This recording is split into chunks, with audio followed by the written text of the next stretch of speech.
Good afternoon, ladies and gentlemen. Today's hearing is being conducted by the Committee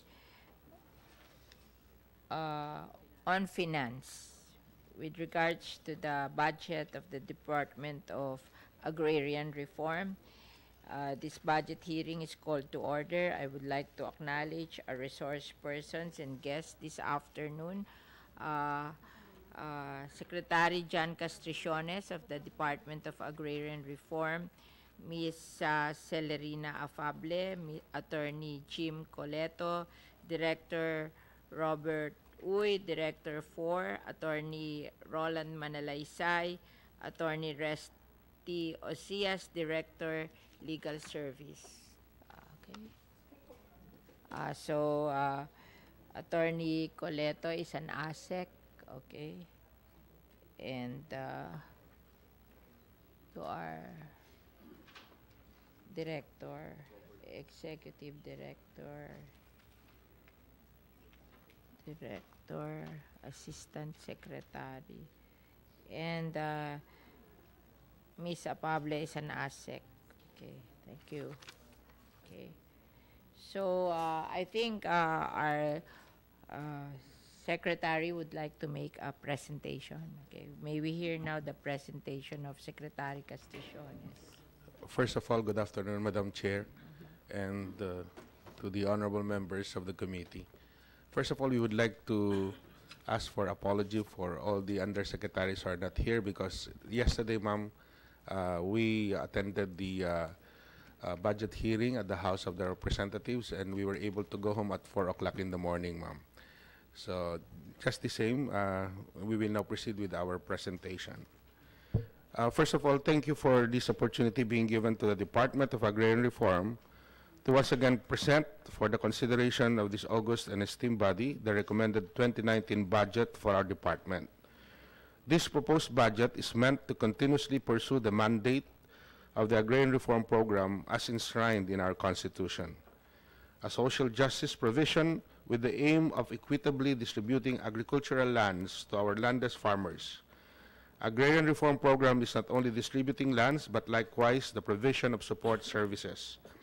Henceforth, we are committed to provide to our program stakeholders, through this proposed budget, the provision of support services that aims to improve the productivity of the awarded agricultural lands and uplift the socio-economic conditions of agrarian reform beneficiaries. The DAR's main function of distributing land to qualified agrarian reform beneficiaries is categorically stated in Republic Act number 6657, 8532, and 9700. The continuing authority of DAR to acquire, administer, distribute, and develop agricultural lands for agrarian reform purposes is supported by the Department of Justice Opinion numbers 59 and 60, series of 2013.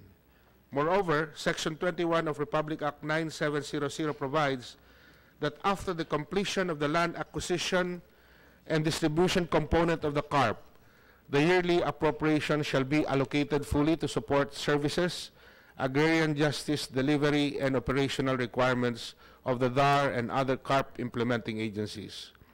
The pronouncement of our beloved President Rodrigo Roa Duterte to implement a second phase of the Agrarian Reform Program will expand the mandate of the DAR and facilitate the coverage of the remaining agricultural lands not yet covered by the past agrarian reform programs. This is why we take this opportunity to ask the honorable members of the Congress to approve our 2019 proposed budget and help our department in passing a new agrarian reform law. With the help of Congress, particularly the Senate, we are optimistic that the recent directives of our beloved President to this humble representation will come into reality. In the 10-point socio-economic agenda of President Duterte, the importance of the Agrarian Reform Program can be traced in 2 points. With item number 5, to promote rural and value chain development toward increasing agricultural and rural enterprise, productivity and rural tourism, and ensure security of land tenure to encourage investments and address bottlenecks in land management and titling agencies. Under the Philippine Development Plan 2017-2022, the Duterte governance also expressed the need to increase access to economic opportunities by small farmers and ensure that their rights and welfare are asserted and defended. The Philippine Development Plan provides, as mentioned in Chapter 8, expanding economic opportunities in agriculture, forestry, and fisheries. Sector Outcome B, access to economic opportunities of small farmers and fisherfolk increase. Subsector Outcome, access to value chain development. Subsector Outcome 2, access of small farmers and fishermen to land and water resources, increased and protected. Subsector Outcome number 3, access to innovative financing increase. And Subsector Outcome number 4, access to technology increase. On the part of the Department, our mission to equitably distribute the available and distributable agricultural lands to our farmer beneficiaries and the provision of different support services, interventions to improve their lives, ably supports said development plan. It is one of our continuing goals to address the problems encountered and being presently faced by our agrarian reform beneficiaries by providing support services and legal assistance to settle land-related issues involving the agrarian reform program. Planning parameters. Following the pronouncement and directive of the President and in pursuit of the goal to equitably distribute land to our tillers, the DAR has prepared a proposed budget responsive to the current needs and policy directions of the Department. Our proposed 2019 budget has been informed, guided, and prepared using the following planning parameters. Number 1, with regards to land tenure security program, land distribution is the main mandate of DAR. In the succeeding slides, may I present to you the land acquisition and distribution accomplishment of our departments as of June 2018. Slide number 5, please. From 1972 to June 2018, DAR was able to cover a total of 4.795 million hectares to 2.843 million agrarian reform beneficiaries. The net accomplishment of our land acquisition and distribution, or LAD, is comprised of the following. 55% or 2.6 million hectares are private agricultural lands, while 45% or 2.1 million hectares are non-private agricultural lands. Of these land holdings, 1.81 million hectares or 38% are Land Bank of the Philippines compensable, and 2.96 million hectares are non-Land Bank of the Philippines compensable. Starting 2018, DAR had a beginning balance of 131,000 hectares. Presented in the slide before you are the components of the land balance, with 93% covering private agricultural lands. The biggest chunk of the land balance will be covered by compensable lands at 495,933 hectares, or 88% of the balance. This year, DAR targets to distribute a total of 53,841 hectares to 46,072 agrarian reform beneficiaries. From January to June 2018, DAR has forwarded 7,593 hectares for CLOA registration to the Register of Deeds and distributed 14,601 hectares to 9,443 agrarian reform beneficiaries. DAR is optimistic that we can deliver the mandated target in CLOA distribution by end of the year. For 2019, the target area for land distribution totals 41,077 hectares that will benefit 31,132 agrarian reform beneficiaries. This leaves a total of 466,213 hectares for distribution in 2020 and beyond. Accomplishment in leasehold operation. The target is pegged at 1 million, anyone point? 816,124. Sorry, I cannot see it. 1,816,124. 1,816,124, and the accomplishment is 1,827,244, and the percentage of accomplishment is 101, and the number of ARBs for the accomplishment is 1,249,297.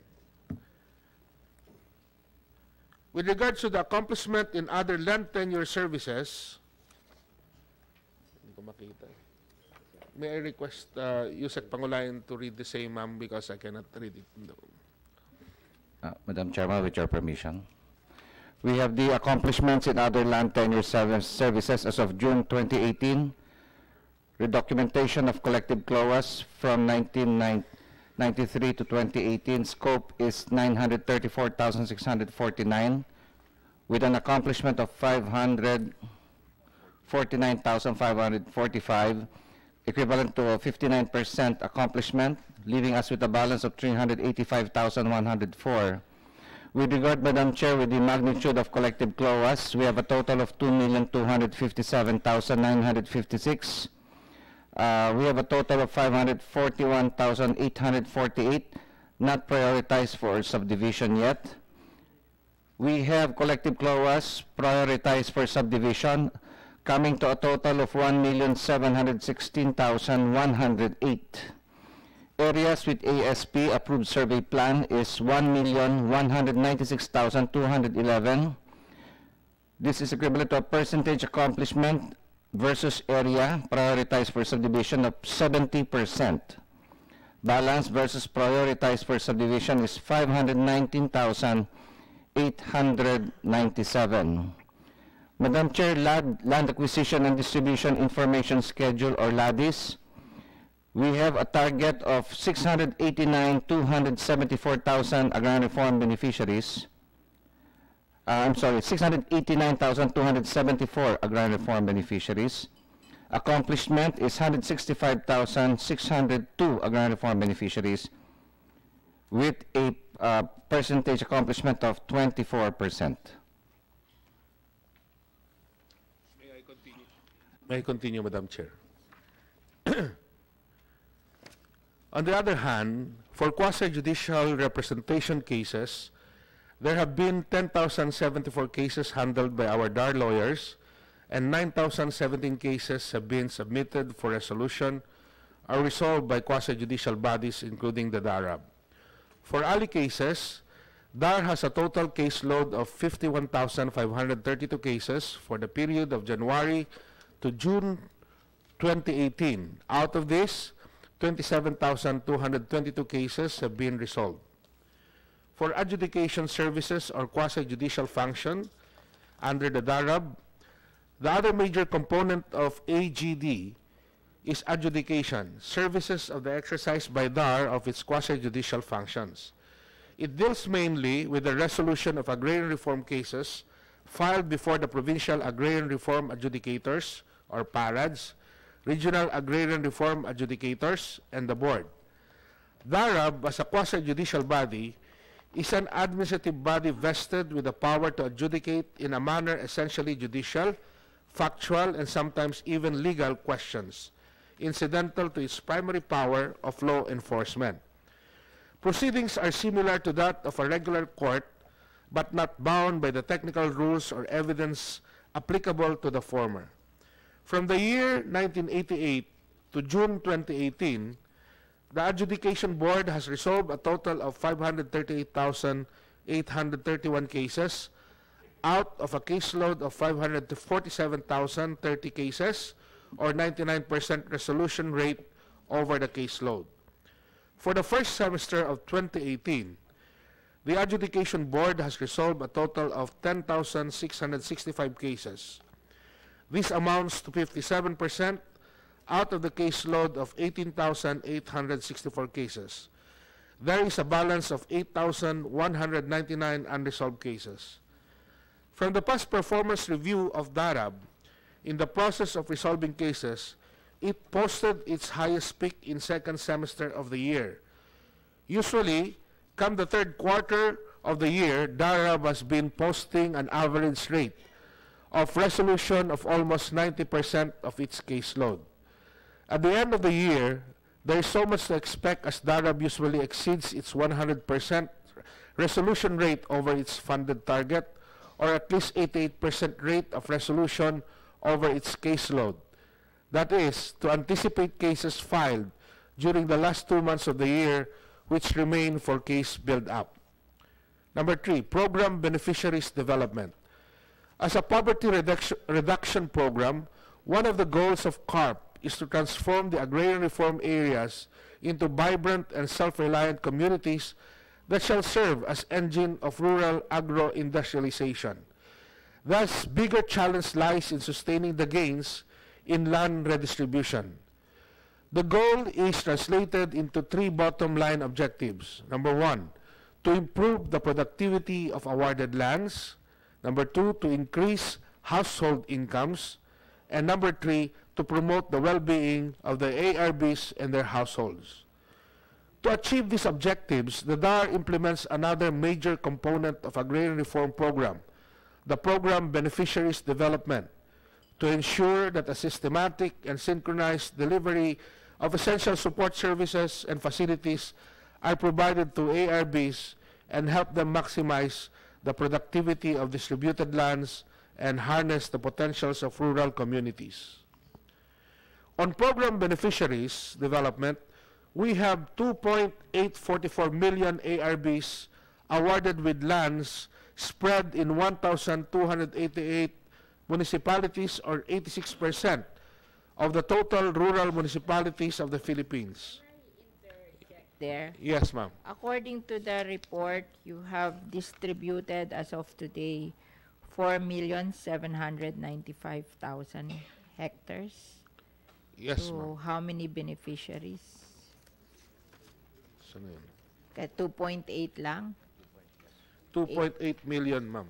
Beneficiaries to benefit from 4,795,000 hectares. Yes, Madam Chair. So, it's an average of almost 2 hectares per beneficiary. Tama ba yun? Kasi sinasabi mo, you have to help 2.8 million beneficiaries, di ba? Yes, Madam Chair. And from the Marcos time in 1972 to Duterte's time, it's 4,795,000 hectares Yes, Madam Chair. to 2.8 million beneficiaries. Is that correct? Yes, Madam Okay, Chair. thank you. The strategy of establishing ARCs will continue to be the focus of DAR's development and support services interventions in order to reach out to more ARBs in the countryside. DAR strengthens 4,923 ARB organizations that serve as 4,923 ARB organizations. 23, Madam Chair. Yes, Madam Chair.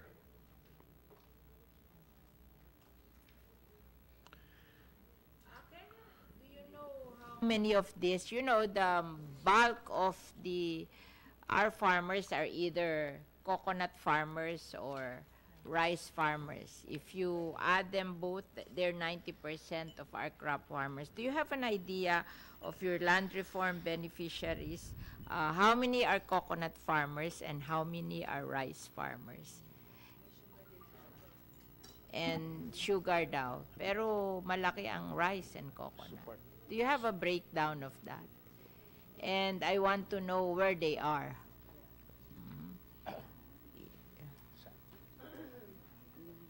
Kasi we have just passed coconut farmer and industry development law, and we're passing what do you call rice competitiveness enhancement fund. So I want to know where are your ARBs in rice and coconut so we can pinpoint them and help them to be competitive. Madam Chair, we have a data here which consists of several pages. Yes, May we yes. just submit it to your Yes, to you, yes. Madam? We want to know where they are, your ARBs, Yes, ma'am.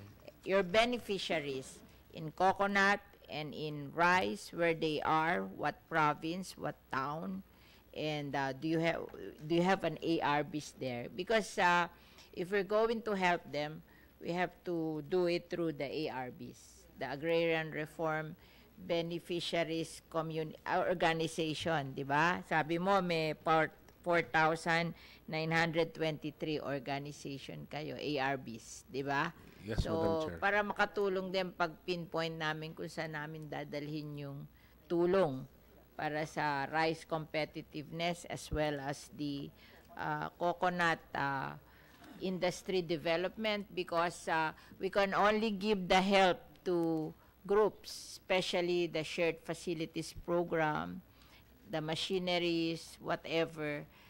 We cannot give them to individuals, but to organizations. So we have to find those organizations. So since ang inyong na-distribute is almost 5 million hectares and we only have 12 million hectares given to agriculture, so we might as well find those beneficiaries in the 5 million hectares para makatulong tayo sa kanila.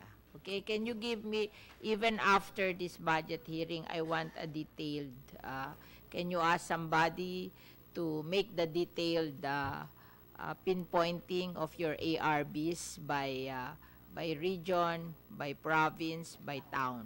And then how many people, ano yung ARBs nila doon, ha? We will comply, Madam Chair. Madam Chair. Whom do I ask that, follow that up? Sino ang ma-assign doon?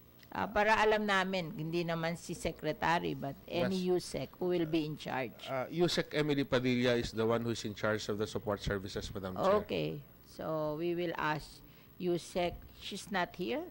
She's not here? She's sick, Madam Chair. Okay, so tandaan mo yun. USEC Emily Padilla. Okay.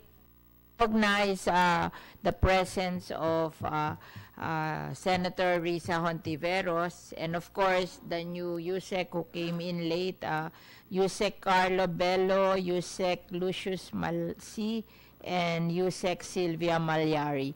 So we will now recognize Senator Risa. Thank you, Madam Chair, and good afternoon to the good Secretary. Just following up on the recent question of the Chair, there's a later matrix in the presentation of the department entitled Average Annual Yield of Major Crops, circa year 2012. And maybe it's an initial response to the question of the Chair, although not completely specific yet. It identifies crops, irrigated palay, unirrigated palay, coconut, and others, and then numbers of agrarian reform communities, not yet beneficiaries, but then also area planted in hectares at saka percent share to total crop area. So I'd just like to seek the confirmation of the Secretary kung itong matrix na to is already beginning to answer the question of the Chair. Yes, Madam Chair. Yes, Madam Chair, Senator Risa and Tuberos, ma'am. If you will see, your average yield metric tons per hectare is lower than the national average when it comes to palay, di ba? 3.68 and 2.95. So our when we studied averaging all the rice producing provinces, it came to something like 4 metric tons per hectare. So your beneficiaries are doing below the target. And we want to increase this from 4 metric tons per hectare. Kasi dito nakalagay national average yield is 3.68 and 2.95. We want to increase this to 6. So we're doing the Rice Competitiveness Enhancement Fund. So we want to find these people so that they can be part of the program that we will try to improve. Okay?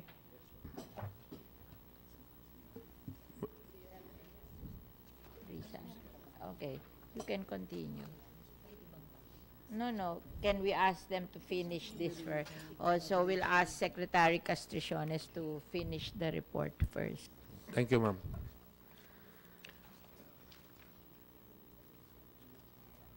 With regards to slide number 12, in this slide, we present some of the accomplishments of the agency in program beneficiaries development from 2013 until June 2018.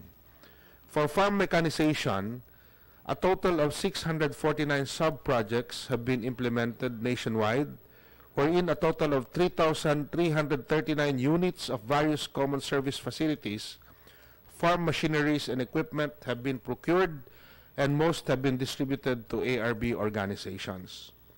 A total of 5.472 billion has been released as production credit loans to 1,239 organizations for the same period. These loans have benefited a total of 60,151 ARBs, farmers, in sustaining their crop production projects. In particular, the DAR, in collaboration with the Land Bank of the Philippines, has extended a total of 5.406 billion agricultural loans released to 810 ARBOs, benefiting 46,676 ARBs under the Agrarian Production Credit Program, and about 340.36 million production financing assistance to 6,698 ARBs under the Credit Assistance Program for Program Beneficiaries Development. Proceeding to slide number 13, as regards training, we have recorded a total of A question there. There's a report that the past due is 33.5% of that 5.7 billion alone. 61% ang Philippine. It's 33.5. Is The- that acceptable to you that one-third of the loan is past due? I think we can confirm that, Madam Chair. 61% actually is the other side. That was That's why. It's two-thirds, one-third. Yes, ma'am. Yes, Oo. ma'am. Is that acceptable to you that one-third of the people borrowing is not paying? Past due. Well, actually, ma'am, I think the explanation lies behind the fact that there are some CLOAs distributed which are collective in nature. And because of that, the farmers... CLOAs, how is it related to CLOA? Can you explain that to me? I cannot understand that. because if the CLOAs are distributed, Madam Chair, a certificate of land ownership award, ma'am. Distributed and they are collective CLOAs. The problem would be they are unable to pay the parcels of land distributed. Because this is a loan against their CLOA, or this I'm sorry, Madam a Chair. loan for production credit I'm sorry, Madam Chair. Okay, see. We were thinking about the CLOA. So it's about Production capital. For production capital, Oo, yes. so, Sinong ano ba? I mean, for me, one-third is not pay of the borrowers are not paying. Initially, that's not good, and I thought that you will have an opinion on this, kasi these are loans from the Land Bank for production capital. Yes. Oo. So, what do you think of this, and what do you intend to do about this? First of all, Madam Chair, so that we will be able to confirm the data that you have just mentioned, we will be asking the person who's in charge of this this program, and later on. Who's in charge of this? Can you mention the name so that we will know if we want to ask questions, we will know whom to ask questions. Director Leones, Yeah. Madam Chair. Director Leones is what Introduce yourself. what agency? From DAR, No. When you're a director in DAR, what do you handle? Bureau of Agrarian Reform Beneficiaries Development, Madam. So you are the ones encouraging them to borrow from land bank for production loan. Yeah, it's one of the program we're assisting our Yes, farmers. oo. And the question that you're putting in that 1/3 of them. It's, So the it APC says 33.5. Yes, Madam. Oh. Yes, Senator, because these are the farmers who were the lands were transferred to them, and these are sugar land areas. And so, yeah, the big percentage are in Negros. 5.7 billion, ano ang percentage sa sugar? Sa sugar po, that one po, mga 500 million po yung past 500 due million. loan po nila. 500 million ang Past due loan po nila. ng Negros, yes. And how much is their share in the loan? Kasi ang loan is 5.7B, di ba? Okay. And sabi mo 500 million ang sa sugar. Yeah, So that's 10%, di ba? Yes. And ang past due nila is how much? 500 million. Ang past due? Yes. Eh magkano total loans nila? Well, I don't have the data right No, now. how can you compute the past due without the total loans? Yeah, we just had a meeting. We know for a fact that we're on September. So ang 1/3 ng 5.7 is 1.5 billion. Billion, So yes. kung 500 million ang sa sugar, meron pang nawawalang 1 billion. Yeah, Oo. the other 1 billion are in other crops. Yeah. So pareho din yun. Ilan ba yung sa sugar at ilan yung sa other crops? Magkano ba loan nung... Can you break down the 5.7 billion by what do you call this, by their product, like rice farmer, coconut farmer, sugar farmer, so we will know what is the impact of the 5 million past due loan Okay. of sugar. Senator, can we just submit exactly the data that you're asking? Okay. Because what I can remember is for the APCP, which is 1.5 million exposure of loan, and around 500 million of that are for sugarcane farmers in Oh, Negros. you were given money. I think it's 1.5 billion. Yes. for But you APCP. made a loan of the land bank made this 1.5 billion a guarantee fund. Oh, Yes, it's yes. not. And the land bank gave your beneficiaries 5.7B. Yes. Siguro ang isip niya dito, pag hindi nagbayad, idideduct nyo dun sa 1.5 billion na binigay nyo sa kanila. Totoo Oo. po yun. Kasi Totoo po para sabihin mong guarantee fund yon, idideduct dun yung past due. Kasi hindi na nila ibabalik sa inyo kasi idideduct nila yung past due. No risk to them, di ba? Yeah, but we're Oo. accepting effort. So, itong 5.7, if 1/3 nito magpa-past due, 557 divided by 3 is 227, 3.9 rather divided by 3 is 3 is 20, 1.9. So kulang pa ngayon yung 1.5 nyo to pay for the past due. Kasi 1.9 ang past due eh. 1.5B yung binigay niyong pera sa land bank na gagawin nilang guarantee fund, di ba? Oo. So this is meron tong problema. Oo.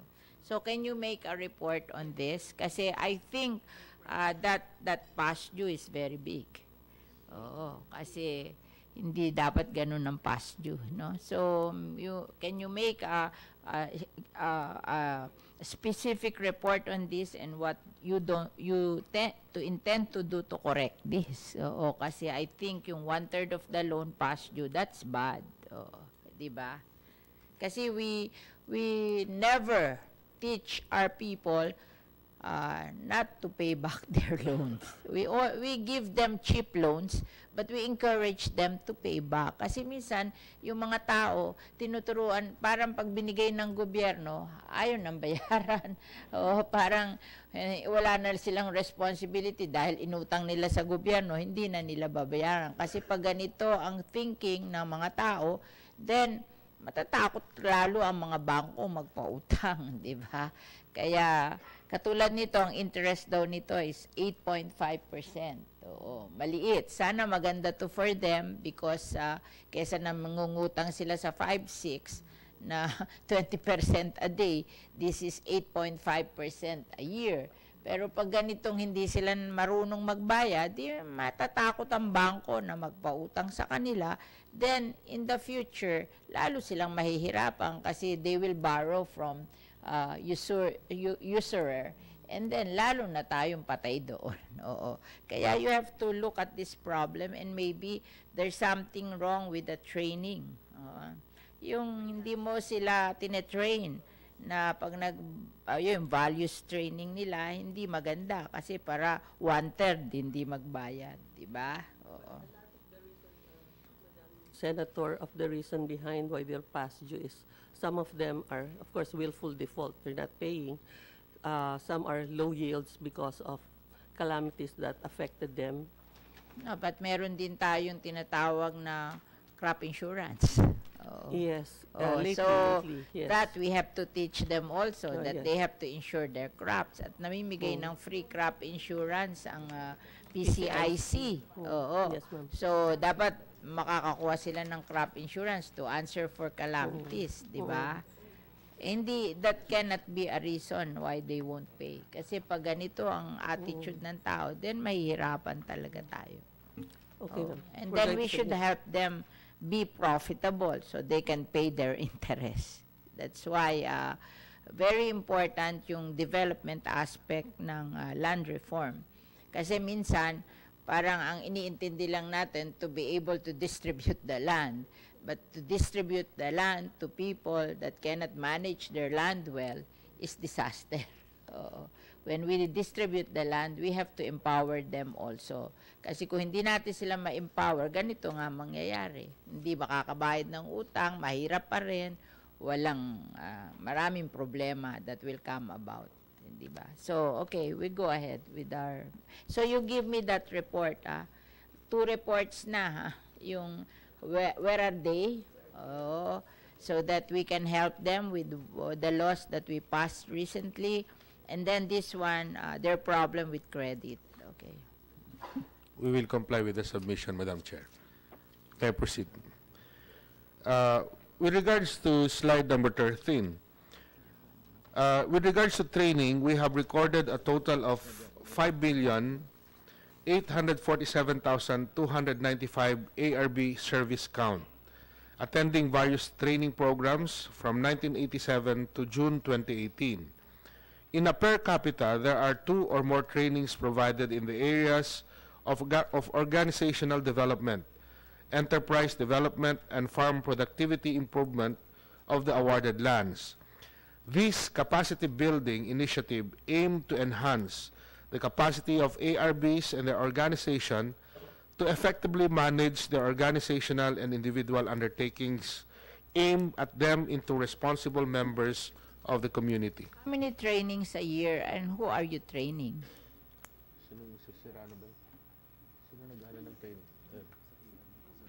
How many trainings a year do you conduct and who are you training? Paano nyo pinipili yung ite-train nyo? Is it training direct to the farmers or is it training the trainers? Kasi I don't think you can reach the farmers. There are too many, 2.8 million. So you have to teach the trainers to teach the farmers, to go back to their community to teach the farmers. Diba? Kasi kung tayo magte-train lahat, hindi natin kaya yon. Nga, how many trainings do you conduct and then who are you training? Madam Senator, we're training an average of around 500,000 farmers a year. So I cannot compute the number, but if there are around, assuming we have 30 farmers per session, but mhm, mhm, mhm. But sometimes one farmer would have 2 or 3 types of trainings. Mm. divided by 30.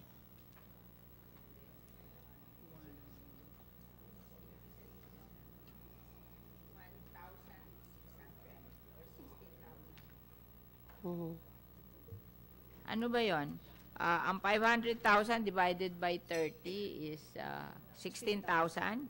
Mhm. 16,000? 16,000 spread. You are able to do 16,000 trainings a year? And they're in 18 regions. How many regions do you? 16. 16 regions. Uh-huh. So 1,000 training per region. Yeah, because they have Oo. different Gaano provinces. kahaba yung training mo?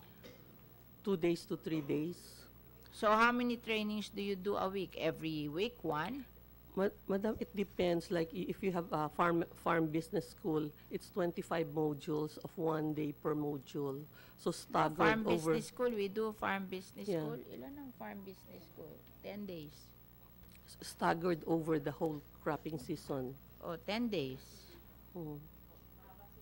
Oh, so 1,000, 16,000 divided by 16 region is 1,000 training per region in a year. So 1,000 divided by 12 is 100 per month. Kaya ba yun? Because there are different provinces O, also. ilan ang tao mo? Ilan ang taong nagte-train? Madam Chair, clarification. Yeah. Kasi yung Just want to know if they're really reaching 500,000, if it is really reachable. Baka naman sinasabi sa atin na 500,000 farmers tapos hindi naman nagagawa. I just want to see how they're doing it. Kasi I have a farm school. So I know how to do it. And I have farm business school in my farm school. I do it only once every quarter. So I do 4 a year and then 30 students. Oh, 4 a year. Oh. over the 30-year period from 87. No, they said they're training 500 farmers a year. Oh, 500,000 farmers a year. So, can you please tell me how do you do it? Well, we train trainers who are based at the region at the provinces. How many? So, 500,000 divided by 30 is 16,000 trainings. Mhm. Kung every region you have 16 regions, so di 1,000 trainings per Per region. region. But Oh, there who are- will do it? Is that possible? But we have provincial offices. Oh, And i-divide pa natin by province. Oh, yung 73. 1,000, ilipat pa natin sa province. How many province on average? Ilan? Per region, 8? 5? Ano ang average? Ana? hindi gusto ko 5. kasi O, numbers. di 200 per province. 200 trainings per province. Kaya nyo? In 1 year? Because, Madam Senator, it's of different types of training. Yeah, I Yeah, know. But okay. is it believable you can do 200 trainings per province per year? Those are There are only 12 months. 200 divided by 12 is, ano yan? 20? 18? 18 per month, per province. There are only 30 days in a month. You do 18? Ako naman. Oh. Sabi niya kanina, one farmer may have 1 or 2 or 3 trainings. So the number of trainings, tatlo, but it's not 3 farmers, it's the same one farmer. Yeah, that's the worst part. Kasi yung 500,000 farmers, we're talking of farmers. No, I just want you to explain to me, parang ako, na hindi ako comfortable that you are able to train 500 farmers, 1,000 farmers a year. Oh, maybe we can, kung ilang training ang ginagawa nyo a year, let's be practical. Parang hindi ko mapaniwalaan that you can do 18 trainings per province a month. There are only 30 days in a month. Oh, ibig mo sabihin, 18 every day. Ang training ay hindi naman 1 day. 'Di ba? Parang hindi realistic. Can you give me how you do it? para naman I'll be, kasi alam mo, minsan kasi, lagay tayo ng lagay sa budget natin, ganun, pero hindi naman natin ginagawa. Our budget should be realistic, that we can do it, di ba? So, please explain to me, kasi parang I cannot imagine that you can train 500,000 farmers a year. So, Paul po, yung sa Farmer Business School. So, it's 25 modules. So, at least one day per module spread over one cropping season per farmers. Yeah, but you have a different module, madam, from how we're doing it. Okay. Kaya nga, nagtataka ako sa iyo para sabihin mong you can train 500,000 a year. Yeah. Parang kung i-divide mo yung capability nyo, parang you cannot do it. Ako, isang farm school, I do 4 a month, 4 a quarter. Di 12. 12. Actually, Madam Senator, Isang it's not school, only 12. it's not only the DAR who are providing the training, the LGU, other partners we have from other agencies. Hindi mo ilalagay sa performance mo yon. Dapat ang performance mo, yung ginagawa ng DAR. Diba? Kasi yun ang lalagyan ng budget eh. It's a diba? convergence effort, portion of those training coming from the DAR. Please explain to me. Make a report on how do you do it. I just want to feel na yung ating mga target realistic. You explain to me how you will do it in 1 year, 500,000 farmers. I'm not... So, Madam Senator, do I explain it now or do I write it and you put submit it in writing. Okay, we will do that, Madam. Okay. So, dina-downloads, hindi sila nagte-training. O if you will download, then tell me how you download. Maybe you can download in our farm school. You know, I passed what you call the farm tourism law. And then that farm tourism law is encouraging the tourist farm to become farm school also. And it will be supported by TESDA. And so far, 1,855 farms are now applying to TESDA to become farm school. So if we are able to do that, there are only 1,650 towns and cities in the Philippines. So maybe we can achieve our target of being able to build a farm school in every town in the Philippines. Kasi, alam mo, tingin ko, kaya hindi profitable at hindi competitive ang ating mga farmer because of lack of education. Kasi yun din ang findings ng Philippine Institute of Development Studies, that they are not profitable and competitive because they lack technology, they lack mechanization, they lack financial literacy, and they do not know how to access cheap credit. So we thought that if we do that, teach that in all our farm school, then we will be able to improve the capability of our farmers para sila competitive and profitable. Because we have to make them competitive and profitable, because if they are not, then they will stop farming because it will not be profitable for them, and then we will have a problem with our food security. Because if we lose our farmers, especially the small farmers, then we will not be able to produce the food that we're going to eat. So that's our idea, and that's why I'm interested on how you do your training, because if you would say later, because I find it impossible to believe that you can do it yourself if your target is 500,000 farmers. What is your budget, and how do you do it? So that maybe if we will understand how you do it, then maybe our farm school can be a conduit of your training, di ba? Kasi talagang convergence naman tayo eh. Convergence of DA, convergence of local government, convergence of maybe DNR, DAR. Kasi meron tayong mga itinuturo common to all of us. Like for example, yung composting that produce organic fertilizer. O, kailangan nyo yon, kailangan ng DA yon, kailangan din ng DNR yon. Oo, dahil part yun ng kanilang solid waste management, di ba?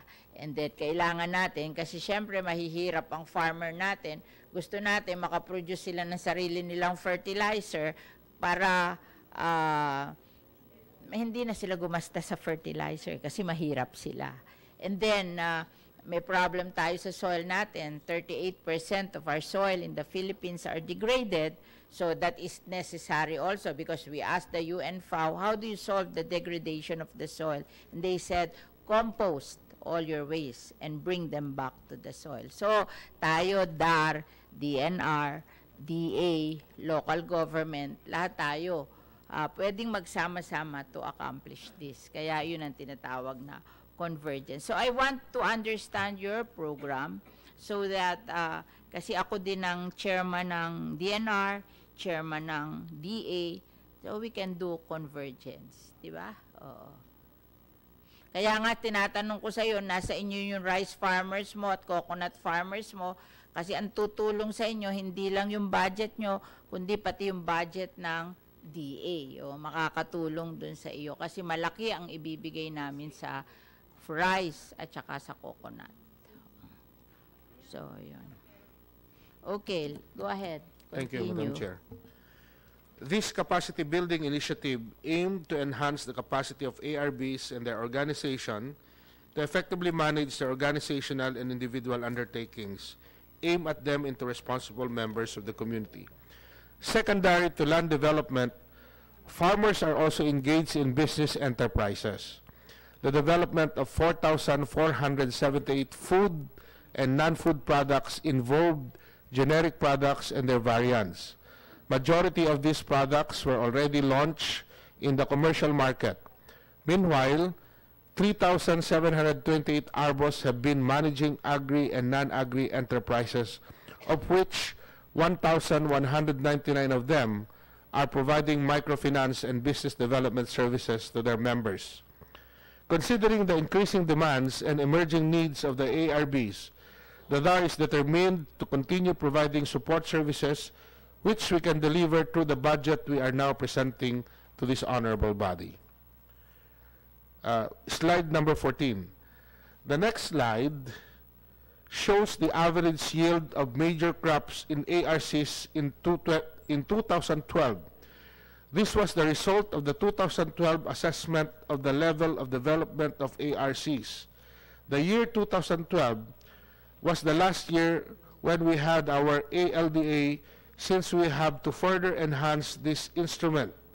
We now have the IT-enabled mature assessment, or the ITEMA, of ARBOS, which assesses the organizational maturity of ARBOS.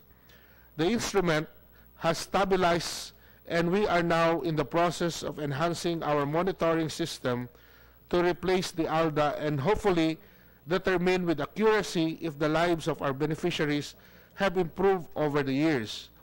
Towards this, we are looking at the output and outcome indicators, specifically on farm income and productivity indicators, and improving on the methodology in a manner that would be evidence-based and would capture the true status of ARBs and development levels of ARCs. Nevertheless, the slide shows that palay and corn are the crops widely grown in the ARCs. These accounted for more than 57% of the total crop area of 2.016 million. Another 36% of the crop area is taken up by the coconuts. Sugarcane is also an important crop in the ARCs. 36%, ma'am. Sugarcane is also an important crop in the ARCs, taking 6% of the crop area. For irrigated rice lands and corn lands, average per hectare yield is generally higher in comparison with the national averages of 3.68 and 2.74 metric tons per hectare. respectively.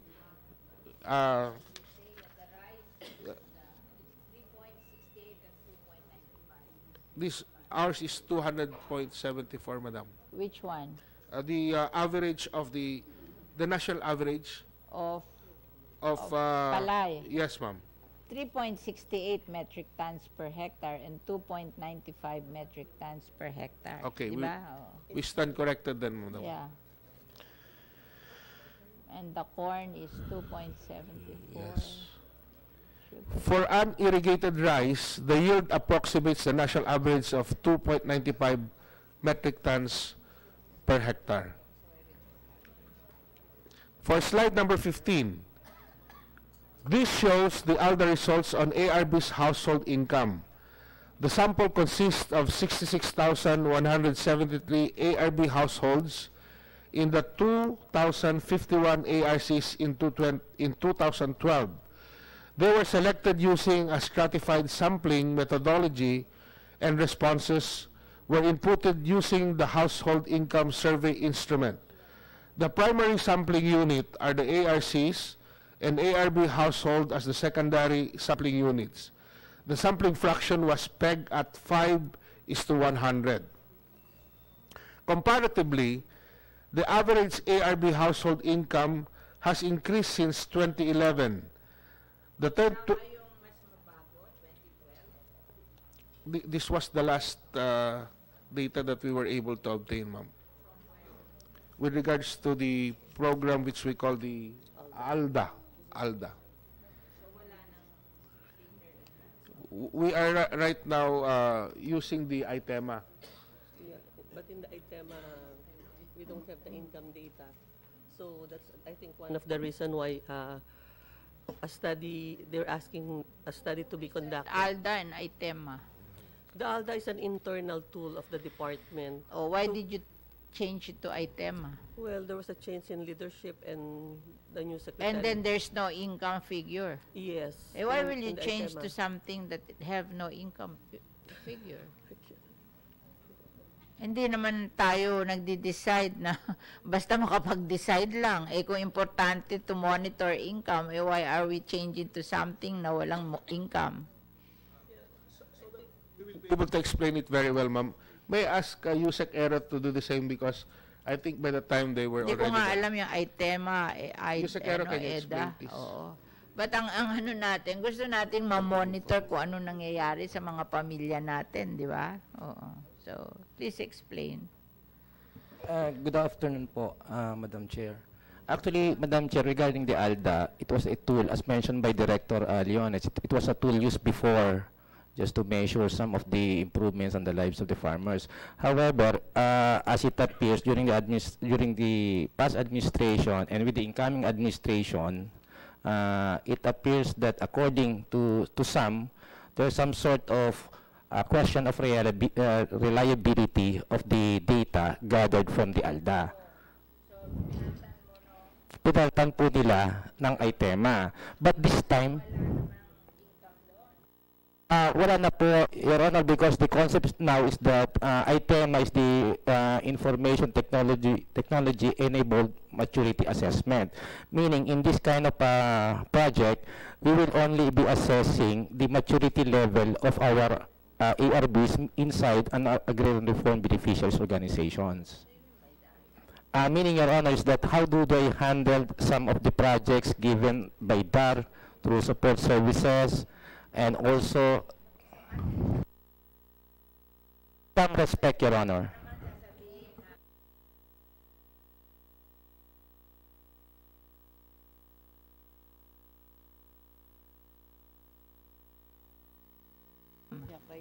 May criteria. Hindi pwede yung attitudinal. Very, ano yun? Very, ano tawag doon? Hindi, hindi siya, parang kahit very subjective, yun ang word, di ba? Maganda na rin yung nakikita natin ng figures. Like for example, when you report on your rice farmer na ganito ang kanilang production per metric tons, per hectare, at least pag mataas, sasabihin mo, malaki kita nila. Pag mababa, mahina kita nila.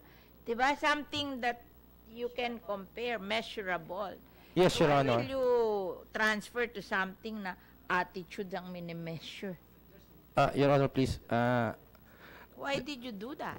There's another project, Your Honor, side by side with the ITEMA. Meaning, Your Honor, Kasi wag tayo just the same. gagawa ng project just for the sake of making project. We make projects that will benefit our knowledge of our people.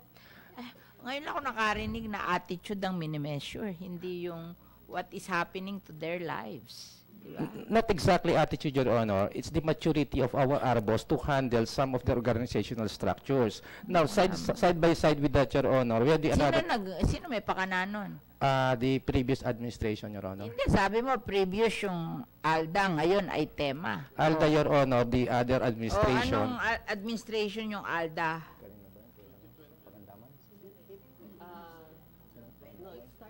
Secretary Garilao, In what year? about 1993 Oh, Nine- to when? up to 20, 20? 2011. Oh, tapos pinaltan ni Pinoy ng 2011 to Yeah. to now. Yes. O, yes, si it's Pinoy ang Alteman. nagpalit. Sino ba yung kanyang DAR? It's Hilda Los Reyes, Oh. Secretary Hilda Los Reyes. So, do you agree? For this administration, Your Honor, that's the reason why we have this ITEMA. And then second, side by side with that No, it was ITEMA. established by Hilda de los Reyes in 2011. Do you agree with it? As of this present administration, as you, Your Honor, of course, I do not agree with that. Oh. And that's the reason why we have this another project, Your Oh, Honor, ano side by naman side. ang project mo? The same, Your Honor, triggered by information technology. Information technology What on do the you call it? ITCS, Your Honor. ID? IT-enabled ARC evaluation system, Your Honor. Ano? IT, information technology, enabled ARC Agrarian Reform Community Evaluation System, Your Honor. Yes, Your Honor. And then, Oh, ano naman ang ginagawa niyan? actually, Your Honor, we will be evaluating all the ARCs established by DAR, so In that terms of what? it will now be it will be including now the income of our ARBs, Your Honor, Oh, what given the now? support services given to them. Income, and then? Income, Your Honor, then there, of course, some in complementation with their maturity, Your Honor, then relationship with the LGUs and other farmers in the community, Your Honor, within the ARC. Kasi itong maturity relationship with LGUs, medyo... And income, Your Honor, including income. Number of households, crop yield, Your Honor. Okay. So, doon pa lang sa ating evaluation, nagkakagulo na tayo. Palagi naman tayo nagkakagulo. Okay, proceed. Let's proceed to slide number 14. I'm sorry. 15 pala. Slide number 15, Madam Chair. Okay. Slide number 15. Realistic ba yan? Non-farm income? Ano ba yung non-farm income? Ano yung non-farm income? Ako, I can understand yung on-farm income. The on-farm income is from the produce Oh. of the land. Oh, The off-farm off-farm is... is they can be working with some other farms in the area. Okay? The non-farm are the non-farm are those income coming up from the children who are working as Oh. OFW. Ah, Okay? Yeah, so it would turn out hindi nyo na-accomplishment yun. Kasi OFW na yun. Oo. Ang accomplishment nyo lang is the on-farm. Di ba? Oo. Kaya pala malaki eh. Nagtataka ako. So yung mga, ibig sabihin, yung ating mga nasa farm, ang income nila nagkakaming na from the OFWs. Not only OFWs, di ba? some other income outside the farming. Well, actually, Madam Chair, it's not only from the OFW. Siguro, pag ganito, to make it more meaningful, dapat alam natin kung ilan yung may mga ganyan. Kasi hindi naman lahat ganyan. Yes. So, para malaman natin kung kung aasahan na ba natin yung OFW na yon, di ba? Kasi hindi naman lahat lahat ba ng meron noon? Oo. So,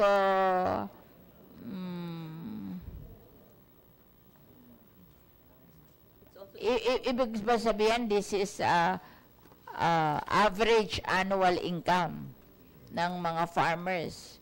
So, lahat sila may OFW. Also income What is your outside of the experience? farming. Oh. Outside of the farming. Some are Kasi ang tricycle malaki dito drivers. yung income outside of farming. Yeah, some of them are tricycle drivers, carpenters, Oo nga. especially So, during the lean months. Kaya nga, kaya gusto natin malaman kung kasi importante din malaman natin na saan na ba nagagaling ang income? Baka puro OFWs na, hindi na sa farm, di ba? Kasi if you will see the figure, 77,000 sa farm divided by 12, that's around 6,000 a month. And then off-farm, minor lang yung off-farm eh. Yung OFWs ang malaki, 92. 92 is divided by 12 is 7, 8, parang 8, no? 8 plus 6, 14. Oo, 14. So, 8 yung sa OFW na, of a family. Di ba pag family, di ba another family na yung OFW kung may sarili na siyang pamilya? But I'm saying, not necessarily Ano to, OFW, single? other income outside of the farming, like tricycle, But carpentry. are they part of the family pa? Kasi minsan kahit anak may sarili ng pamilya. So Yeah. hindi kanya-kanya na yan, But di it's ba? something that the whole family is getting. So Yeah, but so it's recorded as part of the household income. It depends on how you define a family. If I will define a family, yung may mga asawa na hindi nakasali sa pamilya, that's another family. Oo, kasi iba naman ang bubuhayin nila, hindi yung pamilya nila, di ba? Anyway, okay. Okay, go ahead. May we now proceed to slide number 16, Madam Chair? As shown in the slide number 16, please.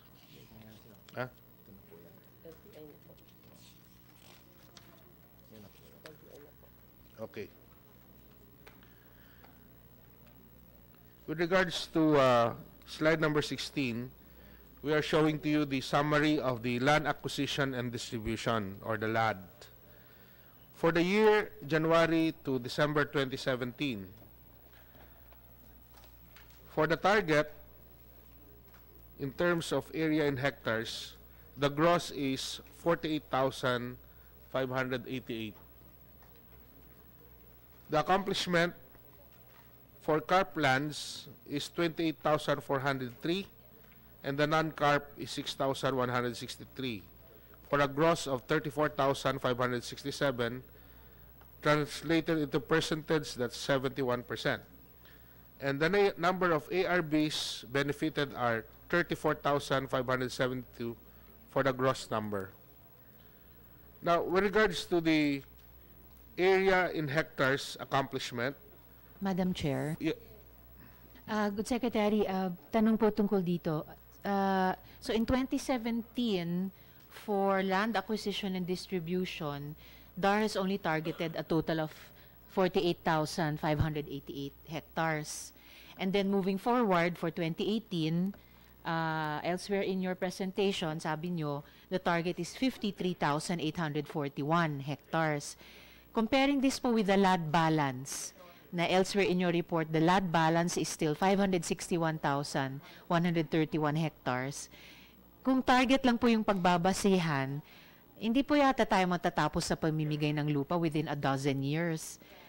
So hindi ba dapat pabilisin natin ang distribution? Kung yung balanse po natin ay 561,000 hectares, meron pa tayong 4 na taon ng administrasyon, hindi ba pwedeng magmas ambitious na targeting? Nawala na DAR.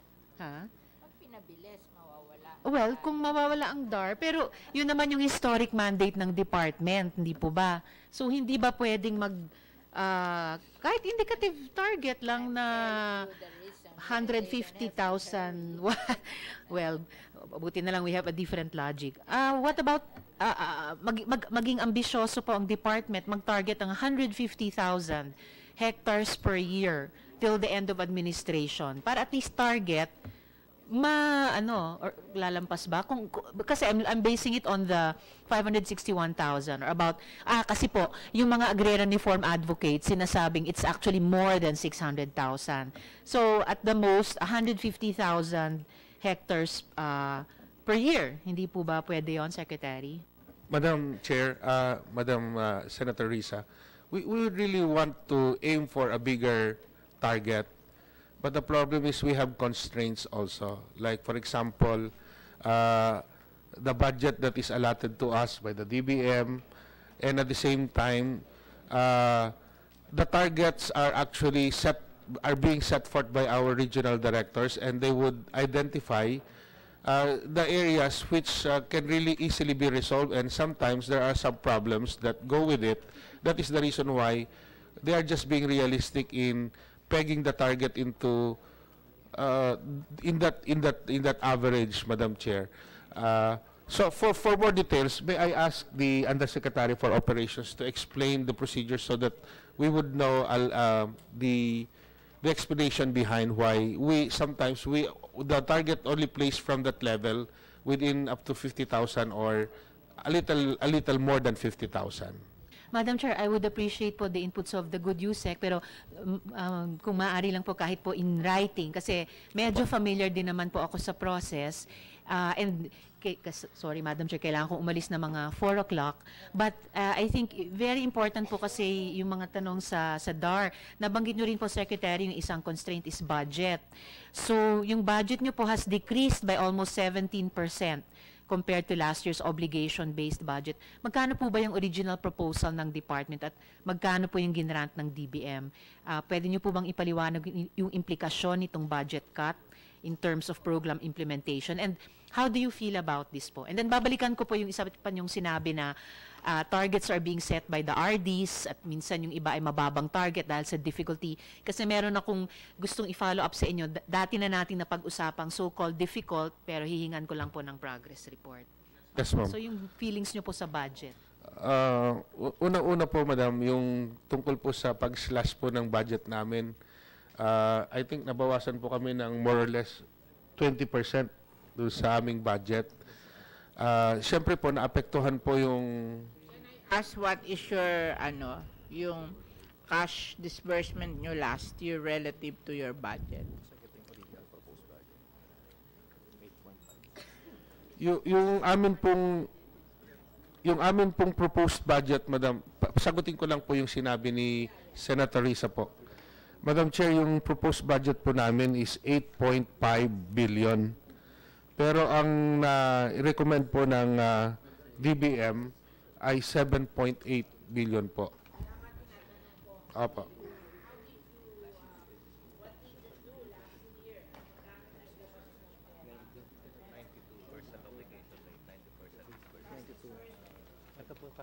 Obligations to. So, 92 po yung obligation. Yung fund utilization yan, di ba? Meron yung ina-allocate nyo, obligated, and then yung cash disbursement. Ano yung obligated, ano yung cash disbursement, ano yung budget? Madam Chair, ang obligation rate po namin is 92%. Tapos ang amin pong disbursement rate ay 90% po, Madam. Ito po yung aming figures po dito po. Opo.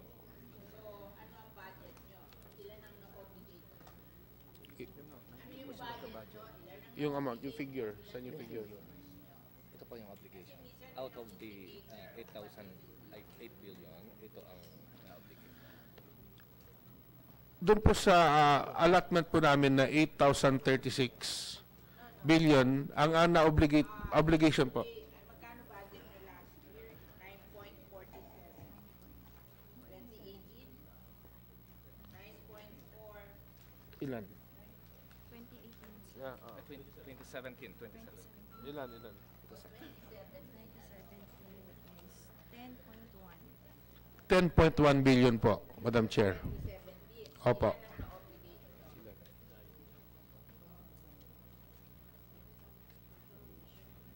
Sa Fund 101, sa Fund 101, sir, ito ang na-obligate natin.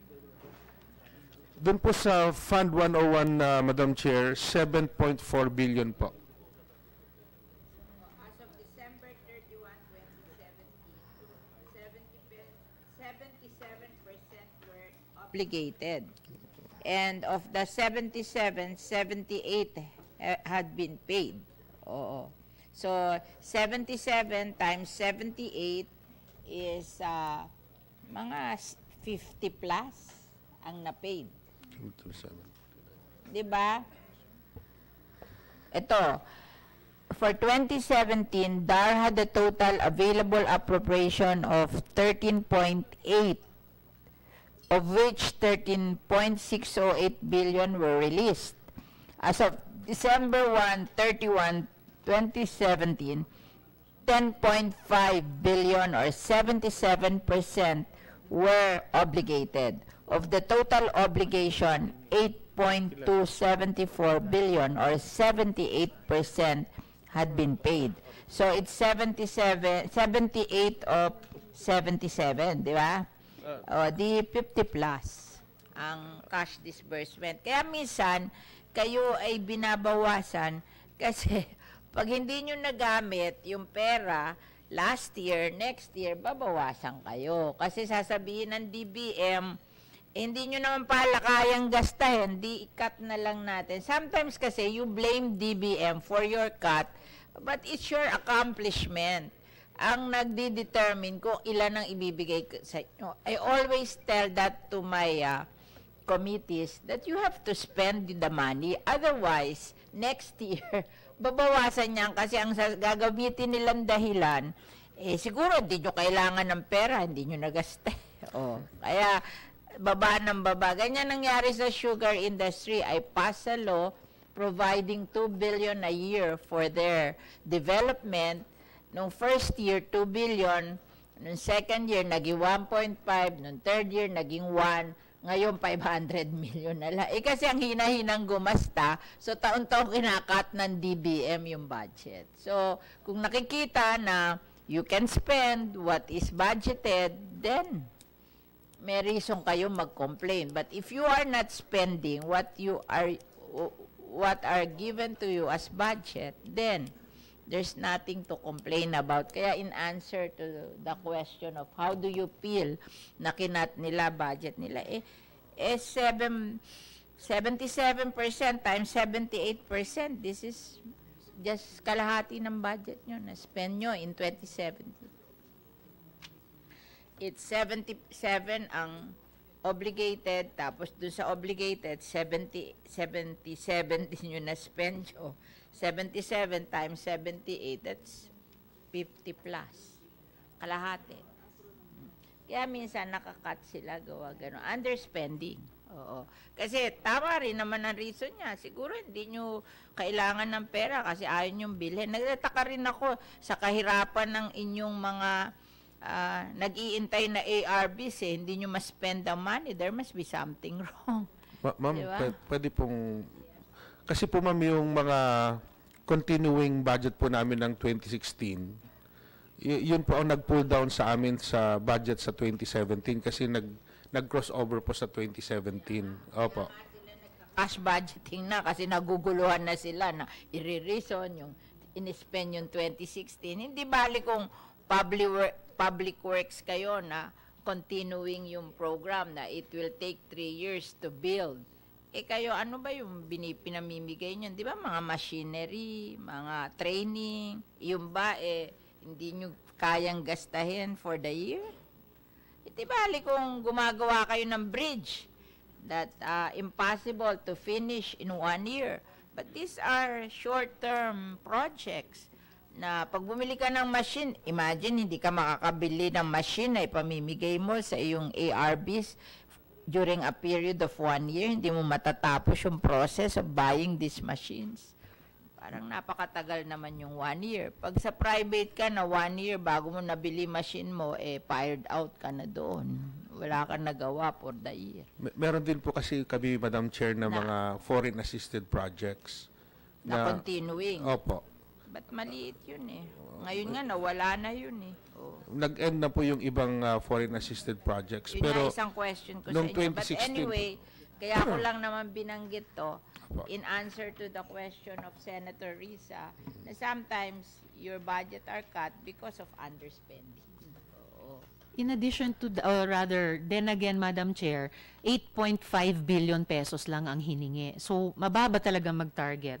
Lalo na kung tama yung tansya ng mga AR advocates na 600,000 plus pa ang LAD balance natin at may tansya po silang 98 billion ang kailangan natin para i-distribute lahat.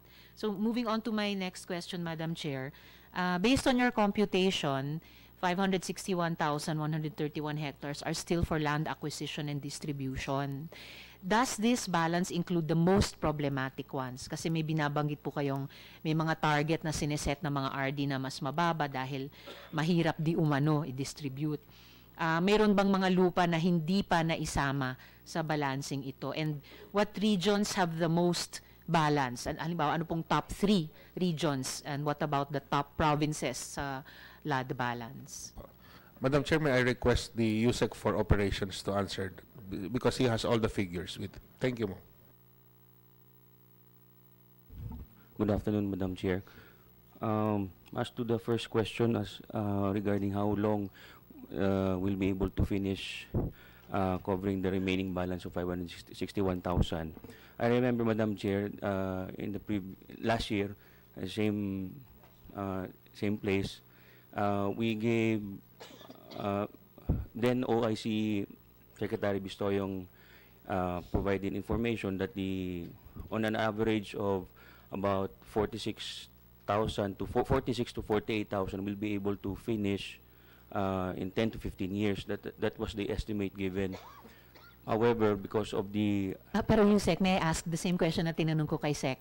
Kung sabihin po namin na may budget para sa 150,000 hectares per year para by end of administration na carp na ang lahat ng LAD balance, ano pong sasabihin nyo sa komite namin?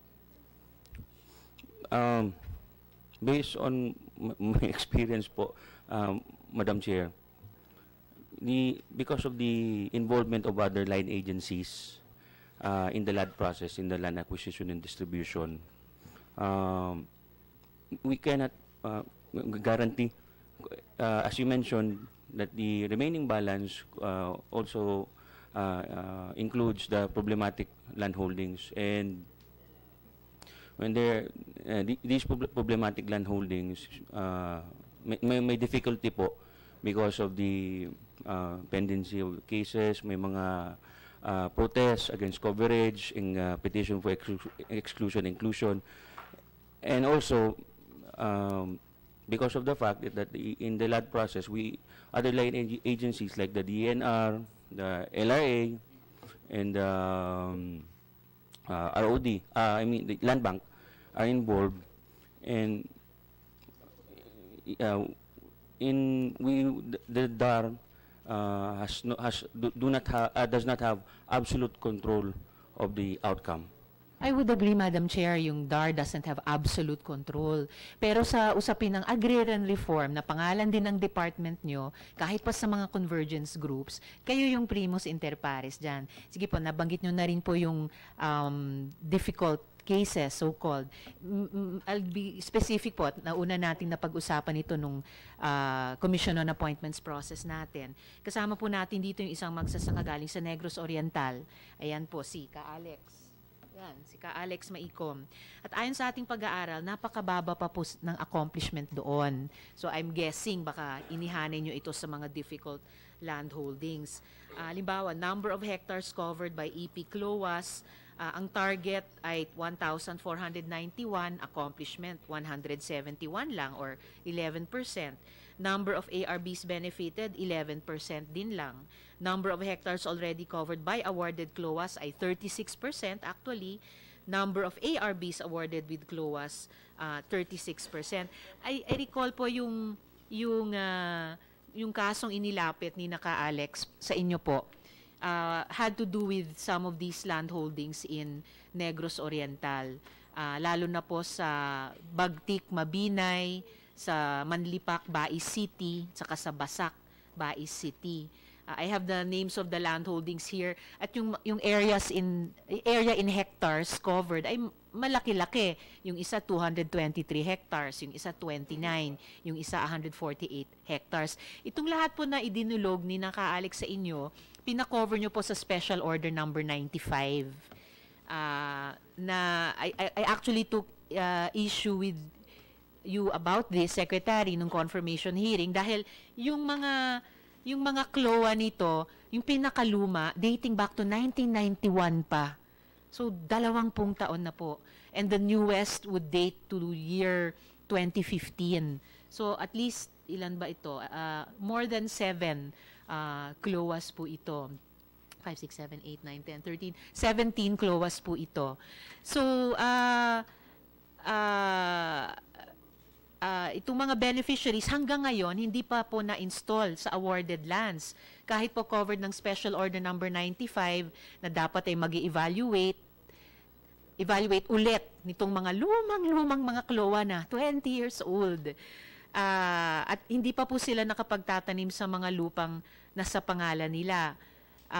Maaari po bang humingi ng commitment, Madam Chair, kay Secretary na tulungan na once and for all itong mga magsasaka na makapwesto sa mga lupang ito? Madam Chair, may I respond? Alam niyo po, Madam Senator, bumaba po ako doon, personally. Nakipag-dialogue po ako sa mga farmers. Alam ni Ka-Alex yan. Matagal po kami nag-usap-usap kasama po ng mga magsasaka.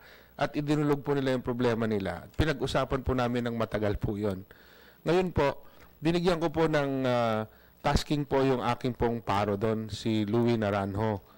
Ngayon, ang promise po niya sa akin ay bibigyan niya ng kalutasan.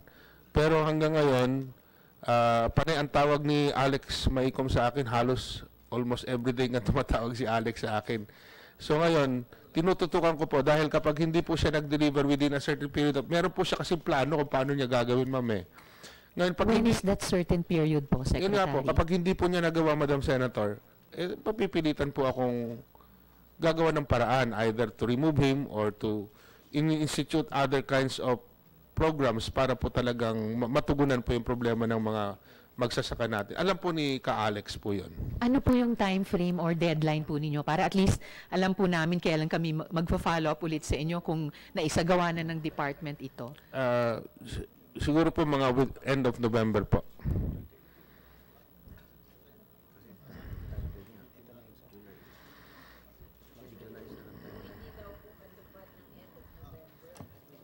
Talaga pong mapipilitan po akong palitan po si Paro.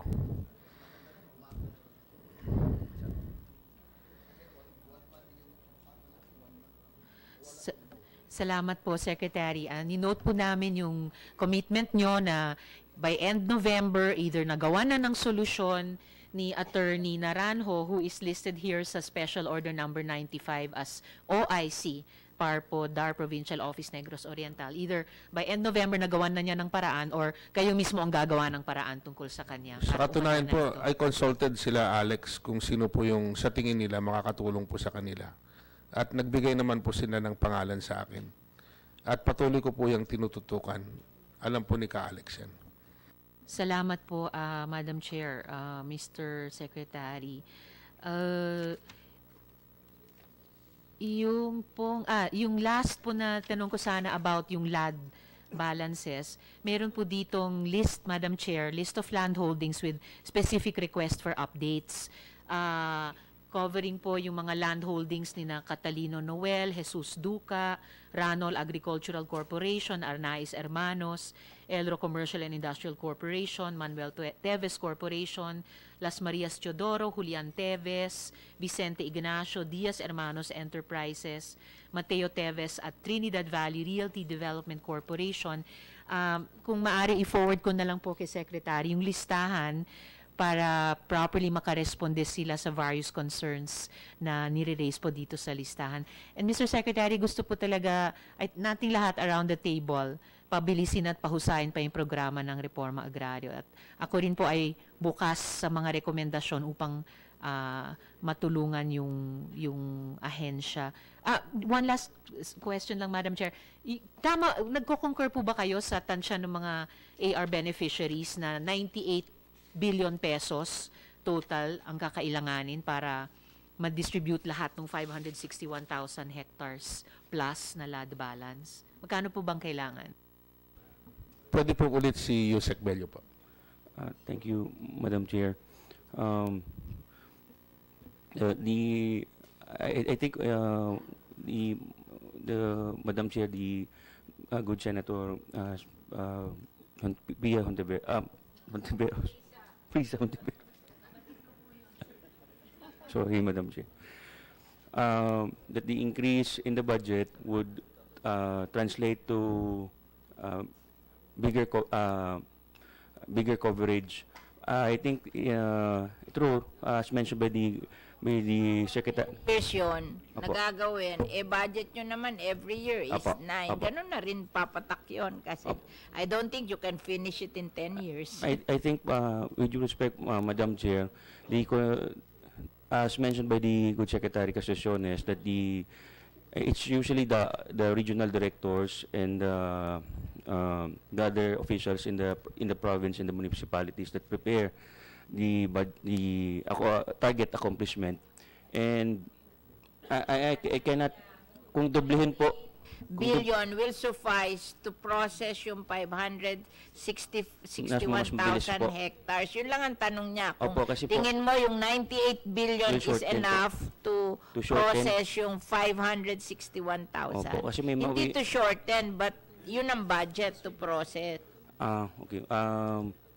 Some things to consider when they're making preparing the targeted accomplishment, Madam Chair, is the number of personnel, other things.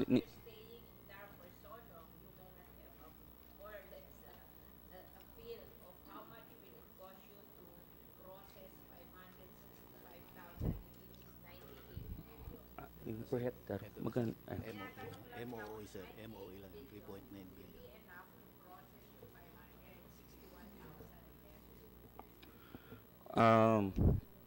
The computation prepared by the personnel, Madam Chair, is it's about the spending for MOE per hectare is about 7,000.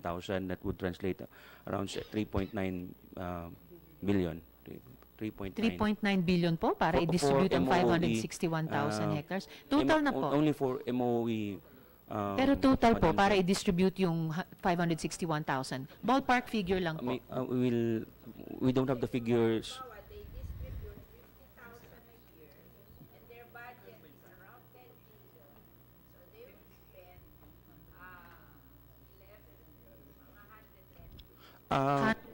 110 billion, Madam Chair. So hindi na malayo sa tansya ng mga advocates na 98B.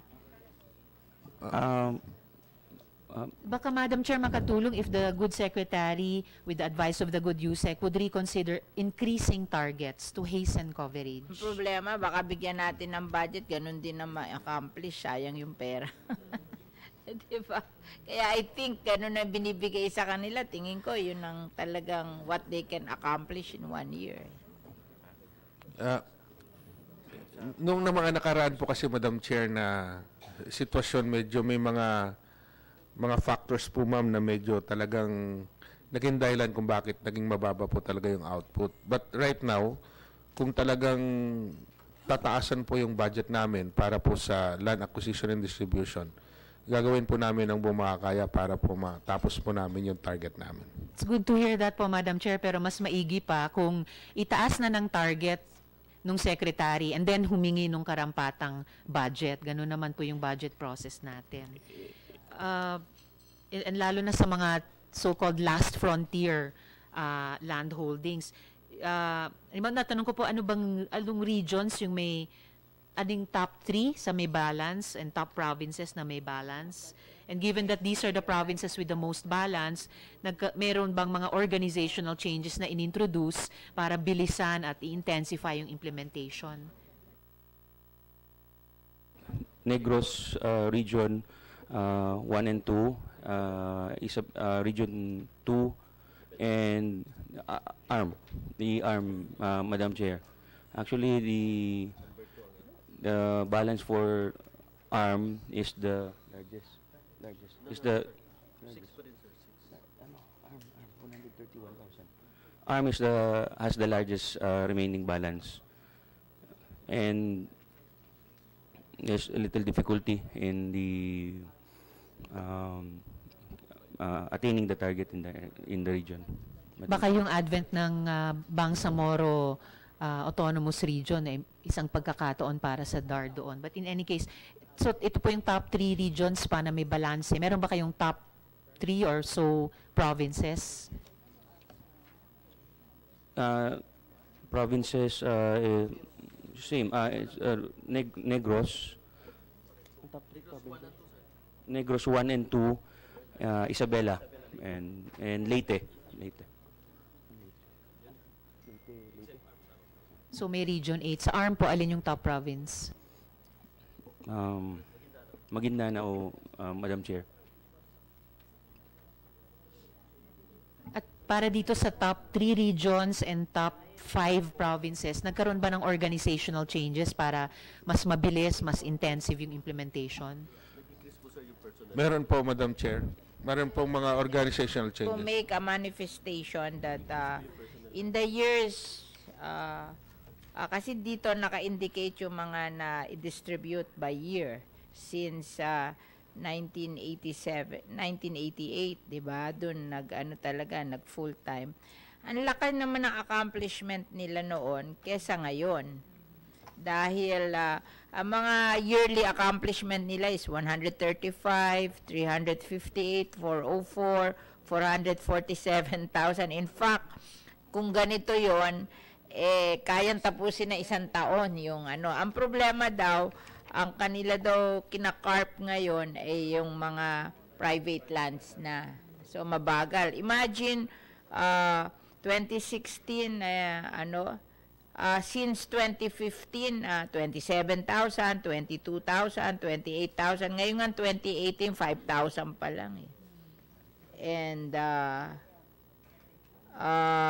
dati 100,000 eh. Ngayon, since 2015, 27,000, 22,000, 28,000, 5,000. Ngayon nga 2018, 5,000. So there's a problem. It's going very slow. Oh, bakit very slow? Bakit very slow since 2015? If I may, Madam Chair, since the balance, Madam Chair, is 561,000, it's just only about 30,000 hectares of government-owned lands. And in covering, it's easier to cover government-owned lands because there's no opposition. Unlike in the previous years, in those dates, na mag-abot. Opo, nung mga nakaraan po na mga taon, yung mga umabot po ng 100,000, malaki pa po kasi yung in some cases. No, it's too slow. It became 20,000 from 100,000 since 2015. Oo. So, dapat ma-explain nyo yun bakit bumaba ng from 100,000 a year to 20,000 a year. Madam Chair, if I may, bumaba po kasi wala na po naiwan na government-owned lands na pwedeng i-distribute. Only 30,000 na lang po ang naiwan. And yung mga privately owned lands, marami na po dyan ang mga problematic. So medyo mas Problematic yon. hindi po around Di unahin nyo yung walang problema, di ba? 200 Pero bumaba kayo ng 20,000 a year eh. From 100,000 a year eh. Madam Chair, may I? Kasi po nung una po, ang ginagawa po nung una, nung mga unang administrasyon, para lang po magkaroon sila ng accomplishment, ito po yung totoo, collective CLOA. Kaya napakadali pong mag-approve, mag-process. Kasi isang titulo lang po yun eh. Collective CLOA. Ngayon po kasi, hindi na po kami nag-i-issue ng collective CLOA. Puros parcelized individual titles na po. Kasi po pag collective CLOA, unang-una, hindi po makikinabang ang gobyerno. Dahil hindi po siya magbabayad yung mga magsasaka po natin. Dahil wala pong paraan para po yung mga magsasaka magbayad. Pangalawa, pag sinabi natin collective CLOA po kasi, kuminsan nagkakaroon po ng problema dahil yung mga members po, sila nag-aaway. Katulad po ngayon, Gawa nung ibang administration yun, tas ngayon ayaw niyong gawin. Parang ako, parang bumagal eh. Kasi kung titingnan mo doon, nung dumating ang 2015, naging 20,000 a year na lang ang distribution nyo. Before that, it's 100,000 a year. So, ang laki nun. kasi po yun po yung una po noon kasi syempre po, O, bakit nila ginawa yun at ngayon gagawin yun na yung nga po, what's lumalabas po yung mga mali ngayon eh. Katulad ngayon, ang dami pong away dahil po sa collective CLOA. Dito po sa Mindanao lang yung mga plantations. Pero kung 20,000 a year kayo, kailan nyo matatapos yung 500,000? Di, baka 25 years hindi pa tapos yun. In fact, ngayon po yung mga economic managers po namin ini-encourage po nila na yung atin pong mga collective CLOA ipa-parcelize. Pero, Katulad kasi po niya, sa hearing, you can do 50,000 a year, but from your experience, since 2015, 20 mil lang kayo. So, kung 550,000 tapos 20 mil, di 25 years pa yon. Baka patay na tayong lahat doon, pati yung mga beneficiary nyo. Kanino nyo pamimigay? Namatay na yon. Kasi nung maging beneficiary sila, 1972. 1972 nagsimula. 63 nga nagsimula. 82, 92, 92. 102 o 112 o di 1, 2, 3, 4, 5 o 2022 6 mamamatay na yung mga beneficiary 20 years old patay na ngayon. Sino pa pagbibigyan nyo? Namatay na yun. Paano yun? Pag namatay na yung pagbibigyan, kanino ibibigay? yun pong yung air po.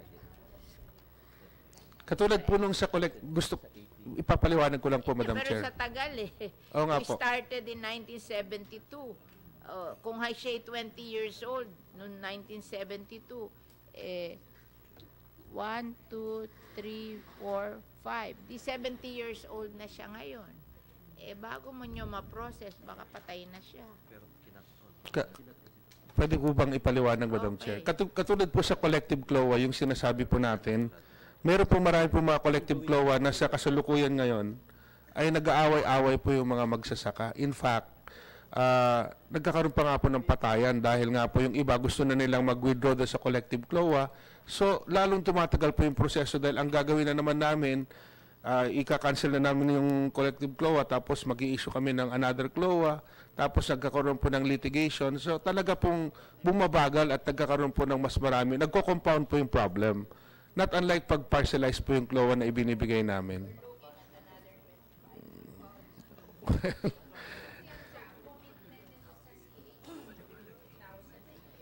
And it will take us 11 years. Ngayon, kung 20,000 a year, it will take us, Nagpipick up naman po, Madam Chair. Last year, 34,000 po yung Nandito 34,000 po last year. Oh. So, nagpipick up na po ngayon. So, nung 2015, kung 20,000 lang yon, subsequent years thereafter, tumataas na po. Katulad ng 2017. Ngayon, 2018, 7.5 pa lang Hindi po, kasi po marami pong nasa pipeline po. Marami pong nasa pipeline. Kasi po yung... Today is 3/4 of the year, Yes. September. So, if ano mo to na 1/4 na lang, 10,000 lang to. Hindi po, kasi po ma'am, yung pong mga ibang mga titulo na natin na na-process na, about to be released na po. About to be released na po. Expectation nyo ngayon, 2018, ilan? Joey. 41. Yung data po namin as of this year, Parang hindi naintindihan yung for this year po, as of, ang estimate po namin, dahil nga doon sa mga nasa pipeline, around 41,000 hectares po ang... From 7.5 as Opo. of today, magiging 41,000. Ha? 41,000 po yung 7.5 nasa... pa lang naka-record eh. Hindi, sabi mo. 9,400. Paki-explain mo. Yun pong datos po kasi siya po ang may hawak. Yeah. Hindi ko lang ma-imagine na 7.5 as of today, makaka-reach tayo ng 41,000, di ba? Sige, explain mo. Parang malayo. Too far. Magandang umaga po. Sige. Hapon na. Hapon po. Sa trend po talaga po ng department. Nagkakalito-lito kayo. Pati ako nalilito sa inyo eh. Parang nagkakabulol-bulol lahat eh. Ano ba nakakabulol dito? Diba? Sa trend po talaga ng implementation ng Department of Agrarian Reform, nagpipik talaga yung accomplishment namin towards last quarter of So the year. nangyayari na 7.5 nagiging Ang 41,000. level po natin, kung i-compare natin as of last year, nasa ganun po. As of today, accomplishment po natin ay sa 10,000 plus po. Okay. Ang tama po yung projection is nasa around 41,000 out of the 53,000 target po namin for 2018. Kasi po, Despite of all the difficulties, you will say na you can still do 50,000 a year. Kasi since 2015, you haven't done 50,000 a year. Kasi dito, 2015, 35,000. 2016, 28,000. 2017, 34,000. And 2018, as of today, 7,000. So, sabi nyo, 41. Oo. Parang the figures are against you. If you will look at the figures. Yes, ma'am. Tama po yung hawak po na document po ninyo, ma'am. 7,500. Pero iba po yung reckoning po natin as of July po ata po yung hawak natin na document. As of today nga po, ma'am, it's 10,000 na po yung ating accomplishment. Maski na 10,000, malayo pa rin yung sa 40,000. Yes, ma'am. Pero po ang may mga protection, may mga potentials po kasi tayo, ma'am. Kasi mayroon na po tayong 20,000 plus na FI na po ng Land Bank po dyan. Submission of documents para makumpleto na po yung valuation as well as yung pag-transfer request for RP title. So, mayroon din po tayo mga pending transactions sa LRA na pag na-release nila yung mga certificate, request po natin, ito na po yung magti-trigger for us to generate LOAS. Yun po yung basehan po namin of the projection of the 41,000 para by end of 2018. Oo, kasi kailangan at least 40 kasi 50 ang ating target a year, di ba? Yes, ma'am. Yes, ma'am. Yeah, go ahead. Last 2 points na lang po, Madam Chair, Good Secretary. Kanina po, naisip ko na yung tungkol sa collective GLOAS. Actually, hindi ko lang hawak yung datos ngayon kung ilan ba sa mga ARBs na nabigyan ng collective GLOA ay nagkakaproblema na ngayon. But I'm willing to guess, minority yan. May mga magsasaka na nagpe-prefer ng collective GLOA, lalo na yung organisado. And I don't think na yung mga magsasaka, tulad ni Alex, na sila kasama natin para ipasa itong mga agrarian reform laws, ay naglikha ng isang programa para gawa ng problema ang sarili nila, ipukpok nila sa ulo nila na parang bato. So, I hope you will continue to consider yung collective GLOAS bilang isang tenurial instrument sa land acquisition and distribution. And then, Madam Chair, I would like to, as part of the subcommittee, continue to coordinate with the USEC operations para po sa monitoring and updates. So, baka that's all for now for me, Madam Chair. Salamat po. Salamat, Secretary. November, Secretary, magpa-follow up po ako ulit sa inyo. Okay. So we go back to finance. I'm looking at your budget. How much do you allocate for overhead and how much do you allocate for program? I'm very particular about that because I want to know what is given to the people and what is the bureaucracy spending for themselves. If you will divide your budget, how much is your budget for overhead And how much is your budget for your program? Yung pinamimigay nyo sa tao na tulong para ma-empower yung mga tao. May I call the USEC for Finance, Madam Chair? Yeah. Okay. Okay.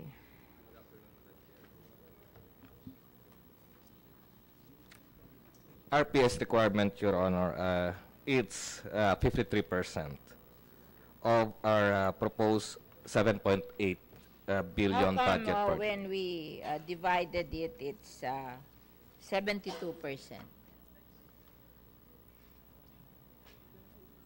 Can you indicate to us what is 52? Kasi dito, isineparate namin yung PS mo. 2,063,000 for land tenure. Agrarian justice delivery is 0.38 and or 383 million, and then technical and advisory services 599 million.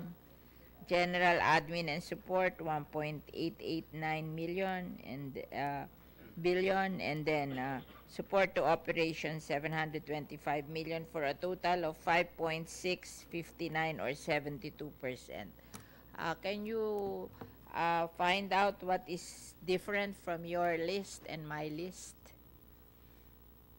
Can you enumerate yung kinlassify mo na PS? For program and project for people, land tenure, magkano PS mo doon?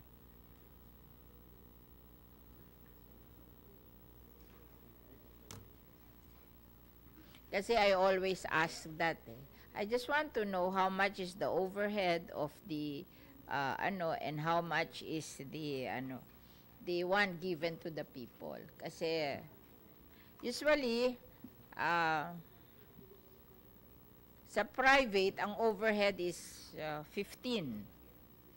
And the lowest I've seen so far in government is DTI 30. Sabi ni Secretary Abad noon, 46 daw ang government. Sabi ko, ba't ang DTI mababa? Efficient sila eh. And then I see other government officers more than 45%. So I just want to know what is your overhead. Okay. Oh, can you enumerate to me your PS? Yes, Your Honor, we Para compute. alam din ni, I'm sure, Secretary Castriciones is not a finance person. That's why he's asking you to answer. But I want the Secretary to know what part of his budget goes to overhead and what part of his budget goes to the people. Oo, that's very important kasi if masyadong maliit yung pupunta sa mga tao, that means less ang maitutulong natin sa kanila, di ba? Okay. I just want that we agree on the figures. Yes, Your Honor. Out of our total budget, Your Honor, only 26% goes directly to our people, Your Honor. Yeah. Classified as service tama and yung sabi support. ko, Yes, Your mataas pa yung, mababa pa yung 72 ko for your PS. It's only 55 or 53%, Your Ano Honor. yung iba? Overhead is 72%. Sabi mo, 26 lang ang pumupunta sa mga tao eh. Yes, Your Honor. That includes our general admin and support expenses, Your Honor, yeah. and support to Okay. operations, Your Honor. So, when you say that, then 26% lang. So, sa land tenure services is 400,000. Sa agrarian justice is 407 million. Sa agrarian justice delivery is 423 million. And technical advisory advisory services. This is your support services for agrarian reform beneficiary. Ito talaga yung pinamimigay. Kasi yung iba, itong program and land tenure and agrarian justice, ano to eh? Parang service lang to. Ang talagang pinamimigay nyo sa tao is 900 million, di ba? 900 million. Ito yung tinatawag nyo na nilagay nyo doon na Agrarian Beneficiary Development and Sustainability Program. Di ba? Ito. 900 million out of your budget of 7.8 billion, which is about 7.8, 12%. 12%. Yun ang palagi kung sana lalakihan nyo to. Kasi ito yung mag-e-empower sa ating mga farmers. Yung sinasabi natin na we will improve their income and profitability. Ito yung tinatawag nating Agrarian Beneficiary Development and Sustainability Program. So out of your budget na 7.8 billion, bibigay nyo lang dito is 900 million.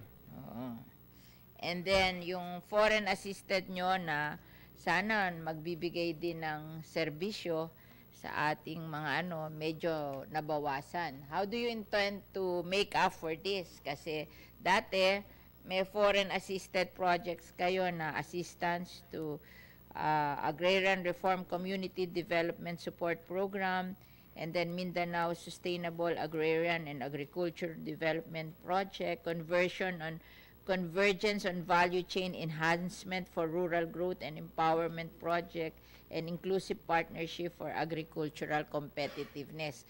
Parang nawala to di ba? Kasi dati, yung inyong foreign assisted is 1.9 billion, ngayon na lang, 423 million. So, you have to, bumaba na yung sa nyo, dati yung inyong development program is 1.3. Ngayon, naging 900. Tapos, yung 1.9 nyo, naging 423 million. So, malaking cut to sa inyong development program of your ARBs. Ma'am, pwede po bang pagsalitain po natin si Yusek Malyari dahil siya po ang in charge sa foreign assisted projects. Magandang hapon po. Nasabi ko, I'm not asking you to continue except mawawala yon. Hindi ba pag nawala yon, tayo na we will take care of it ourselves. So parang wala kayong ginawa para so that you can compensate for what the foreign assisted project are doing for our people. Kasi pag natapos ang foreign assisted project, dapat meron kapalit na manggagaling na sa atin, hindi na manggagaling sa kanila. So, what do you intend to do with that? Oo. Well, to explain po, Madam Chair, yung dati po, 6 yung foreign assisted projects, 2 dyan tapos na. Kaya 4 yung natira. And then soon, matatapos na by next year ang 2. Kaya yung pong while continuing, yung pong mga projects na naka-allocate dito ay pinaglagyan ng pondo, halimbawa yung Mindanao, yung Minsad, tapos na po yung mga malalaking niya. Pero yung tanong po na na yung gagawin to compensate. The combination of foreign assisted and your own development project in 2018 is 3.2 billion. Kasi 1.9 plus 1.270, which is around 1.3. And then ngayon, ang natira is 900 at saka 423. So, it's a comparison of 3.2 billion in 2018 na ngayon naging 1.3 billion. Kawawa naman yung inyong land reform beneficiary. Hindi nyo ba ito maaayos na magkaganito to? Ang sa akin po ay yung sa foreign assisted. Ang isa pong titingnan na Kasi lang po yung paano na lang po i-reprogram. Yung inyong overhead is 55, ngayon 72. And yung project nyo ngayon is 28 program, dati 45. Kaya yun ang sinasabi ko sa inyo.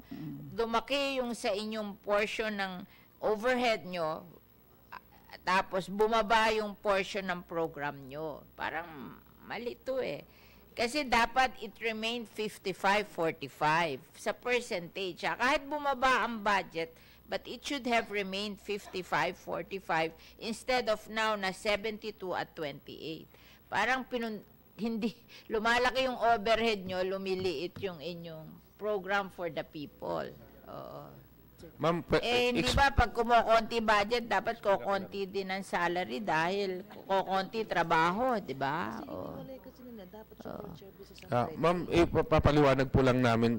Yung tumaas po kasi talaga yung aming, yung PS po namin. Kasi po, nagkaroon po ng problema yan noong 2013, yung rationalization plan. At ang naapektuhan po ng mga workers dyan, more or less mga 600 na katao. At since 2013, hindi po na-approvean yung kanila pong mga placement and position. Ngayon lamang po na-resolve ngayong taon na ito, nung ako po umupo. Kaya po yung mga salary po nila, tumaas po at pagkatapos, na-impose din po. You're telling me that last year, 55% of your budget will go to overhead and PS. And 45 will go to program. Now, 72% of your budget will go to overhead and 28% to program. Is that fair to our people? I'm asking you, do you think it's fair to our land reform beneficiaries na lalaki yung overhead, liliit ng husto yung program mo for your land reform beneficiary? It is a, it's a policy. I think it's a policy. I don't care about dumami ang empleyado, nagmahal ang sweldo na empleyado, but it's always that you have to strike a certain balance. Ano, gusto mo ba na dati ang binibigay mo sa mga tao 45%, ngayon 28%, and then yung ibibigay mo sa iyong bureaucracy 72 when it was 55 before. Diba, I was telling you na as a policy, sabi ni Boots Abad noon, 45% should go to overhead and 55% should go to the people. This is 72, 28. Masyadong lopsided to, di ba? I'm not asking you, I mean, it's a policy question. I'm asking you if you think this is a good policy. Ma'am, tama po kayo. Hindi naman po tamang policy yun. Kaya lang, ipinapaliwanag po namin kung bakit po biglang tumaas po ng ganun, ma'am. Ngayon, we will do means para po ma-correct po namin yung situation. I'm just telling you. Yes po. Hindi magandang tingnan to. Apo. Sabihin, nag-create ng department para ubusin sa overhead, hindi para magserbisyo sa tao. Diba? Oo. Yun nga 45, malaki na yun. Yung 50, malaki na yun. 72 na kayo eh. This is the highest I've ever seen in any, nung 60 yung DA nung tingnan ko, nung 2030, sabi ko, parang maawa naman kayo, baba nyo naman sa 50 yan. Diba? Sobra naman yan 60. Kaya nagbaba sila sa 50 at namigay sila ng mga equipment sa mga farmers. Opo. I mean, masyadong malayo. Ma'am, pwede po ba natin pagsalitain si Yusek Padilla? Okay. Madam Chair, good afternoon po. On the issue of 26% of our budget goes to the program. Ang nakita ko po kasi dito, yung pong land survey and titling is actually part po yan ng social services. Unfortunately, pinaghiwalay po ang social services at saka FOO or yung ano ba FOO? Field Operations Office. So, lagi ko po sinasabi na dapat ang accomplishment ng FOO at saka SSO magkasama para nakikita natin ang programa mas malaki, ang budget mas malaki ang napupunta sa tao. Because under the law, Section 30 of the RA 6657 po, kasama po talaga ang land titling, land survey and titling as part of the SSO services.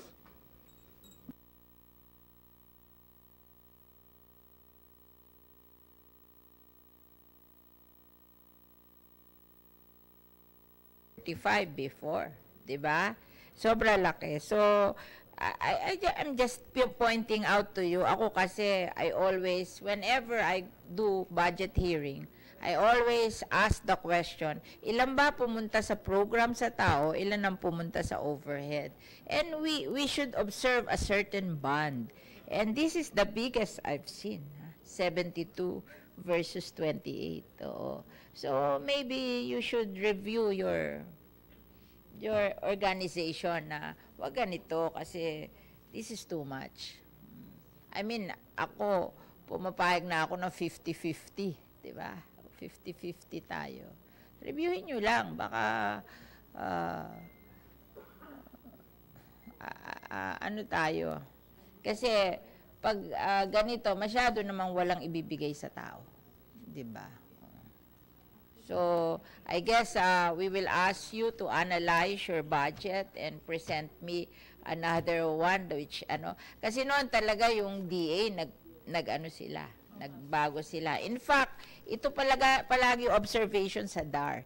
In fact, yung previous year nag-reform sila na pinabababa nilang pilit yung kanilang overhead relative to what we will give the people. Kasi talagang we are here to serve the people. Kung mauubos lang sa overhead, wala naman tayong ibibigay sa tao. Hindi rin magandang, tawag doon? Hindi magandang tingnan yung ating department. So, I guess we will not go into details today, but I hope marami naman akong pinagsasubmit sa inyo. Secretary, tingnan mo to. And then, mag-ayos naman tayo ng konti para hindi tayo mapahiya. Baka matanong tayo dito. I cannot justify this. So, okay? And so, yun naman, Len. And yun nga ang question ko kasi bumaba yung inyong foreign assisted. So, that means less na titutulong sa inyo ng foreign assisted. It's time that you review how you will compensate for your foreign assisted in terms of what we will do to the people. Kasi yung mga project nyo, importante ito eh. Yung convergence on value chain enhancement for rural growth and empowerment. Ito yung tinutulungan mo yung mga tao na, in fact, dito nang gagaling yung problema natin sa bigas eh. Kasi yung value chain natin, masyadong, yung middleman, ang malaking portion ng income. Nawawala yung income ng farmer at saka nawawala yung benefit sa consumer. Kaya this is a very important program. Na I think lahat na nag-i-engage sa agriculture should look into. Naturuan yung mga farmer natin na they must know, they should organize themselves and ask their organization to sell their products directly as much as possible to the consumer, not to traders. Kasi pag traders ang nasa gitna, ang yumayaman traders, naghihirap yung farmer, tas naghihirap yung consumer. Di ba? What's happening with rice now? This is the fault of the traders. Hindi naman kumita yung mga farmer, binili din sa kanila at the price they're buying it. Nakita lang ng trader na marami silang chance to make money kasi nagki-create sila ng artificial shortage when there is no shortage really, because we produce 93% of our consumption, and that is we're short by 500,000 metric tons, and we have imported 1.3 million metric tons. How come there is no cheap rice in the market? So ito yung value chain. There's something wrong always with our value chain. And then this one, inclusive partnership for agricultural competitiveness. Ito nga yung sinasabi ko sa inyo, na hanapin natin nasaan yung rice farmer nyo, nasaan yung coconut farmers nyo, para they can benefit from the laws that we passed recently, so that this will be a convergence, di ba? And then, of course, this Mindanao, hindi ako masyadong familiar dyan sa Mindanao, and this development support program ng Italian government. Oo. Ito yung mga magaganda sana kasi this will empower our farmers, our land reform beneficiary. E natapos, hindi nyo ba to i-continue in your own way para hindi naman mawala ng support? Kasi we cannot always depend on others. We have to take care of our own. Oo. So, ayusin natin yung budget natin para hindi naman maramdaman. Kasi ang magiging difference would be 3.2 billion dati, ngayon magiging 1.3 billion. Masyadong malaking cut yon. 3.2, almost 2 billion cut in your service to your land reform beneficiary. That would be big. Makaka-affect yun sa kanila. And what are the other questions here? Makuha natin yung credit. Eto, another question. Knowing the devastation brought about by Typhoon Umpong, how do you plan to help the affected ARBs in Region 1 CAR and Region 2? So do you have an idea of how they were affected by Umpong? Can you answer that? Right now, Madam Chair, we are asking the regional director through the PAROS to submit to us the effect of the Typhoon Ompong to our agrarian reform beneficiaries and on how we would be able to help them. As a matter of fact, I would be going to Isabela tomorrow. As of this time, Madam Chair, we are trying to summarize all of the data that have been given to us, submitted to us. Tayong tanungin sa floor, di ba? So, dapat we should be ready kasi that's a popular question. Oo. Na ano yung epekto sa ARBs natin nung Ompong. We have initial figures here, Madam. Yeah. We would submit it to you if you want to. Yes, and then what are you going to do? Yes. Para pag tinanong tayo. Opo. And then, how is your coordination with PCIC, Philippine Crop Insurance? There is a dedicated 1 billion for ARBs, Yes, Philippine Crop Insurance. We Kasi doon sila magki-claim and ang complain kabagal-bagal daw ng Philippine Crop Insurance. So, that's part of agriculture. Mag-complain kayo, sumulat kayo para ibibigay ko doon sa Philippine Crop Insurance para alam nila na binabantayan natin sila at hindi sila pwedeng paloko-loko. Philippine Crop Insurance. Yung, di ba, sila may mga claims sila sa Philippine Crop Insurance and that would help them recover from this devastation. O ano ba, tinutulungan nyo ba? O alam nyo kung ano, may 1 billion daw doon sa na-claim sa Philippine Crop Insurance.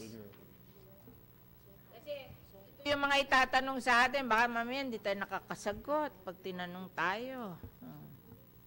Madam Senator, out of our recent data that we have gotten for the CAR Region 1, Region 2, and Region 4, there are around 33,444 farmers affected by the present typhoon ARBs. And yes, and as agreed with PCIC, covered po sila sa PCIC if they have a loan.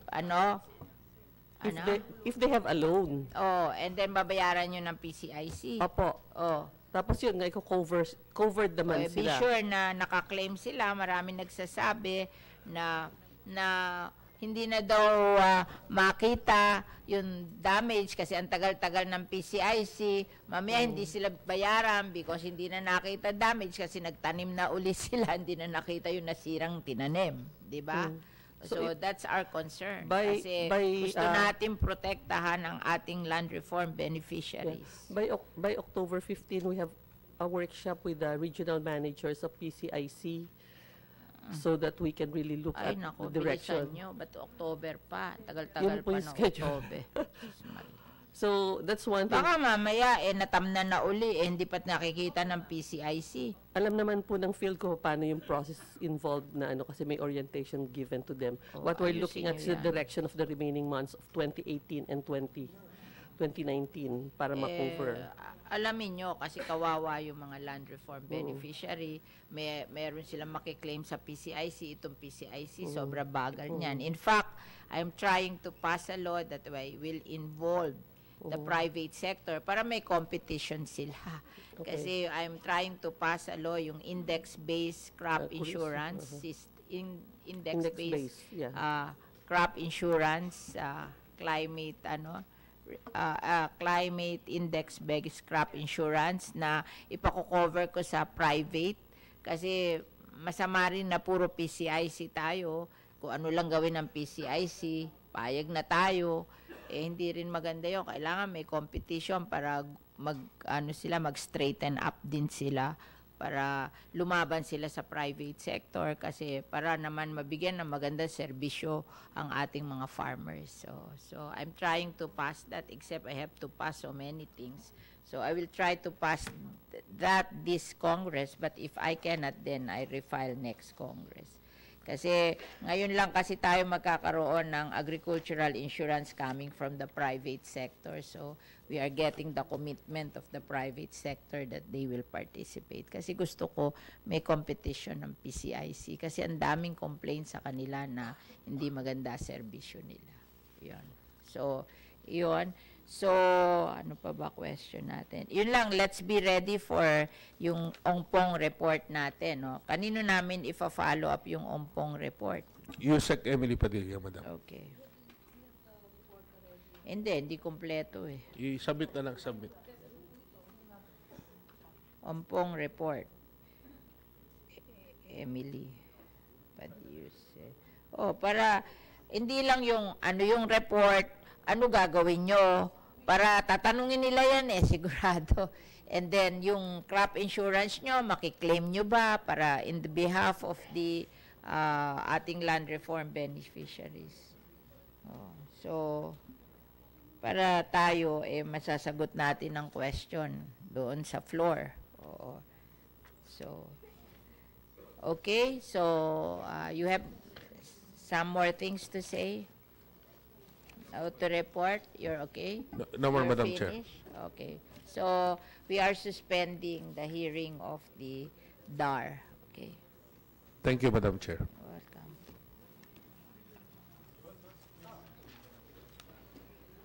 Hanapin mo na lang tong mga report na to.